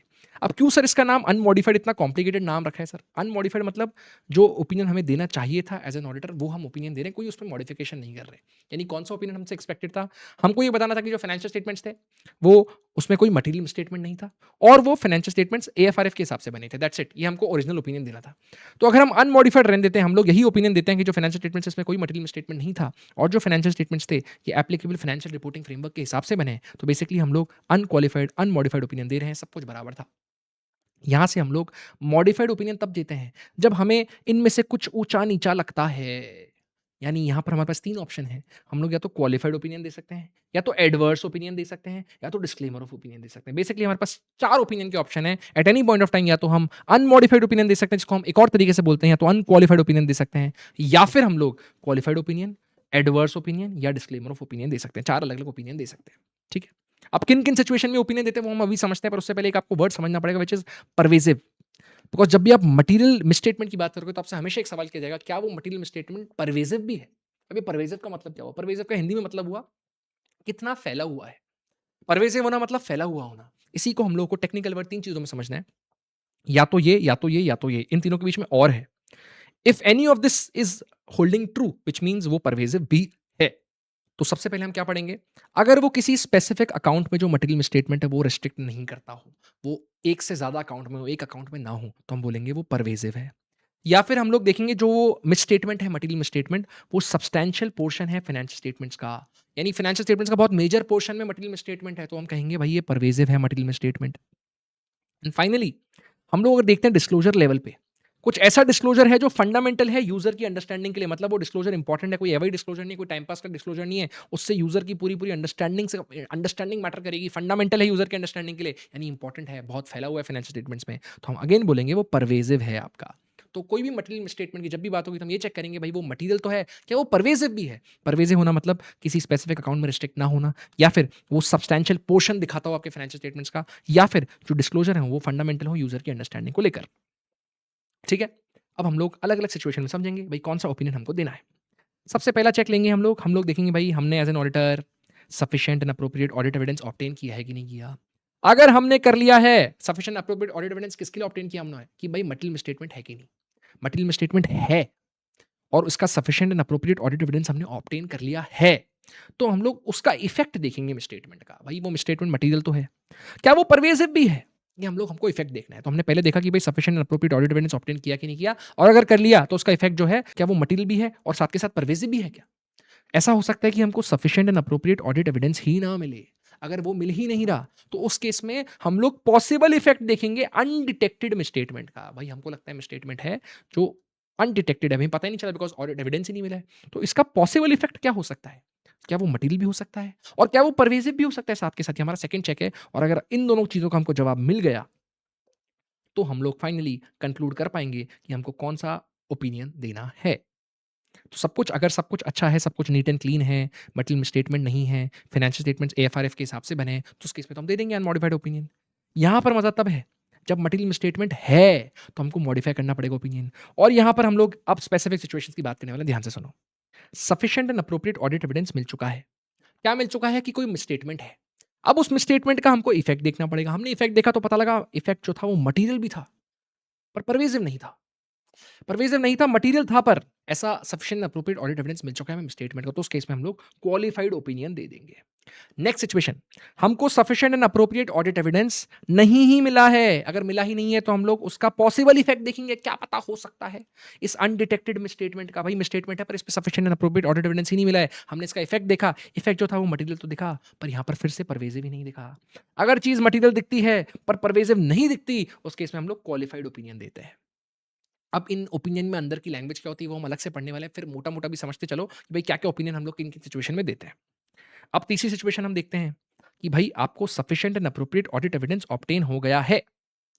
फिर आपने इसका इफेक्ट देखा मिसस्टेटमेंट का। इफेक्ट में आपको पता लगा ये मटेरियल तो है और साथ के साथ ये परवेसिव भी है, मटेरियल भी है, परवेसिव भी है, पूरे फाइनेंशियल स्टेटमेंट से फैला हुआ है, तो बहुत ही खतरनाक काम करना है, हमें एडवर्स ओपिनियन दे देना है। ठीक है? एंड फाइनली लास्ट सिचुएशन, हमको sufficient and appropriate audit evidence ही नहीं मिला। एविडेंस मिला ही नहीं, तो हम लोग पॉसिबल इफेक्ट देखेंगे अनडिटेक्टेड मिसस्टेटमेंट का। हमने देखा वो मटेरियल भी था और साथ के साथ परवेसिव भी था। तो उस केस में हम लोग डिस्क्लेमर ऑफ ओपिनियन दे देंगे। बेसिकली हम लोग बता देंगे हम लोग कोई ओपिनियन ही नहीं दे सकते, क्योंकि भाई हमको sufficient and appropriate audit evidence ही नहीं मिला, और उसका इफेक्ट जो है हमको लगता है वो मटेरियल भी है, परवेसिव भी है, तो कैसे इस पर ओपिनियन दें हम? तो हम लोग डिस्क्लेमर ऑफ ओपिनियन दे देंगे। बेसिकली हमने समझ लिया कि अलग-अलग सिचुएशंस के अंदर मटेरियल और परवेसिवनेस देखकर हम लोग ओपिनियन दे सकते हैं। यहाँ पे ध्यान देने वाली बात क्या है, जब भी मटेरियल होगा और परवेसिव नहीं होगा किसी भी सिचुएशन के अंदर, चाहे एविडेंस मिला हो चाहे नहीं मिला हो, हम लोग क्वालिफाइड ओपिनियन ही देते हैं। एविडेंस मिल चुका हो कि भाई मटेरियल भी है, परवेसिव भी है, तो उस केस में एडवर्स ओपिनियन देंगे। एंड फाइनली अगर एविडेंस ही नहीं मिला हो पर जो इफेक्ट है, पॉसिबल इफेक्ट, वो हमें मटेरियल भी लगता है, परवेसिव भी लगता है, तो उसके में डिस्क्लेमर ओपिनियन दे देंगे। With this we have completed the basics of CA final audit, and let me tell you, इसके बाद से सब कुछ केक वॉक है, सब कुछ मस्ती मजाक में हलवे की तरह निकलने वाला है। Thank you that you stayed till the and and you trusted, मतलब आप बहुत पेशेंट लोग हो, और इतने ही पेशेंस है अगर आप में, तो आप डेफिनेटली सीए कर दोगे, इस बात की मैं गारंटी दे रहा हूँ। अगर आप यूट्यूब पे देख रहे हैं वीडियो, तो प्लीज़ कमेंट में लिख के जाना अपना नाम, और अगर आप घर पे भी देख रहे हैं तो भी मैनिफेस्ट करना कि हम लोग हमारे नेक्स्ट अटेम्प्ट में सीए बनने वाले हैं। हम डेफिनेटली क्लियर करेंगे। Wishing you all the best. हम लोग नेक्स्ट लेक्चर में मिलेंगे आपसे बहुत ही जल्द।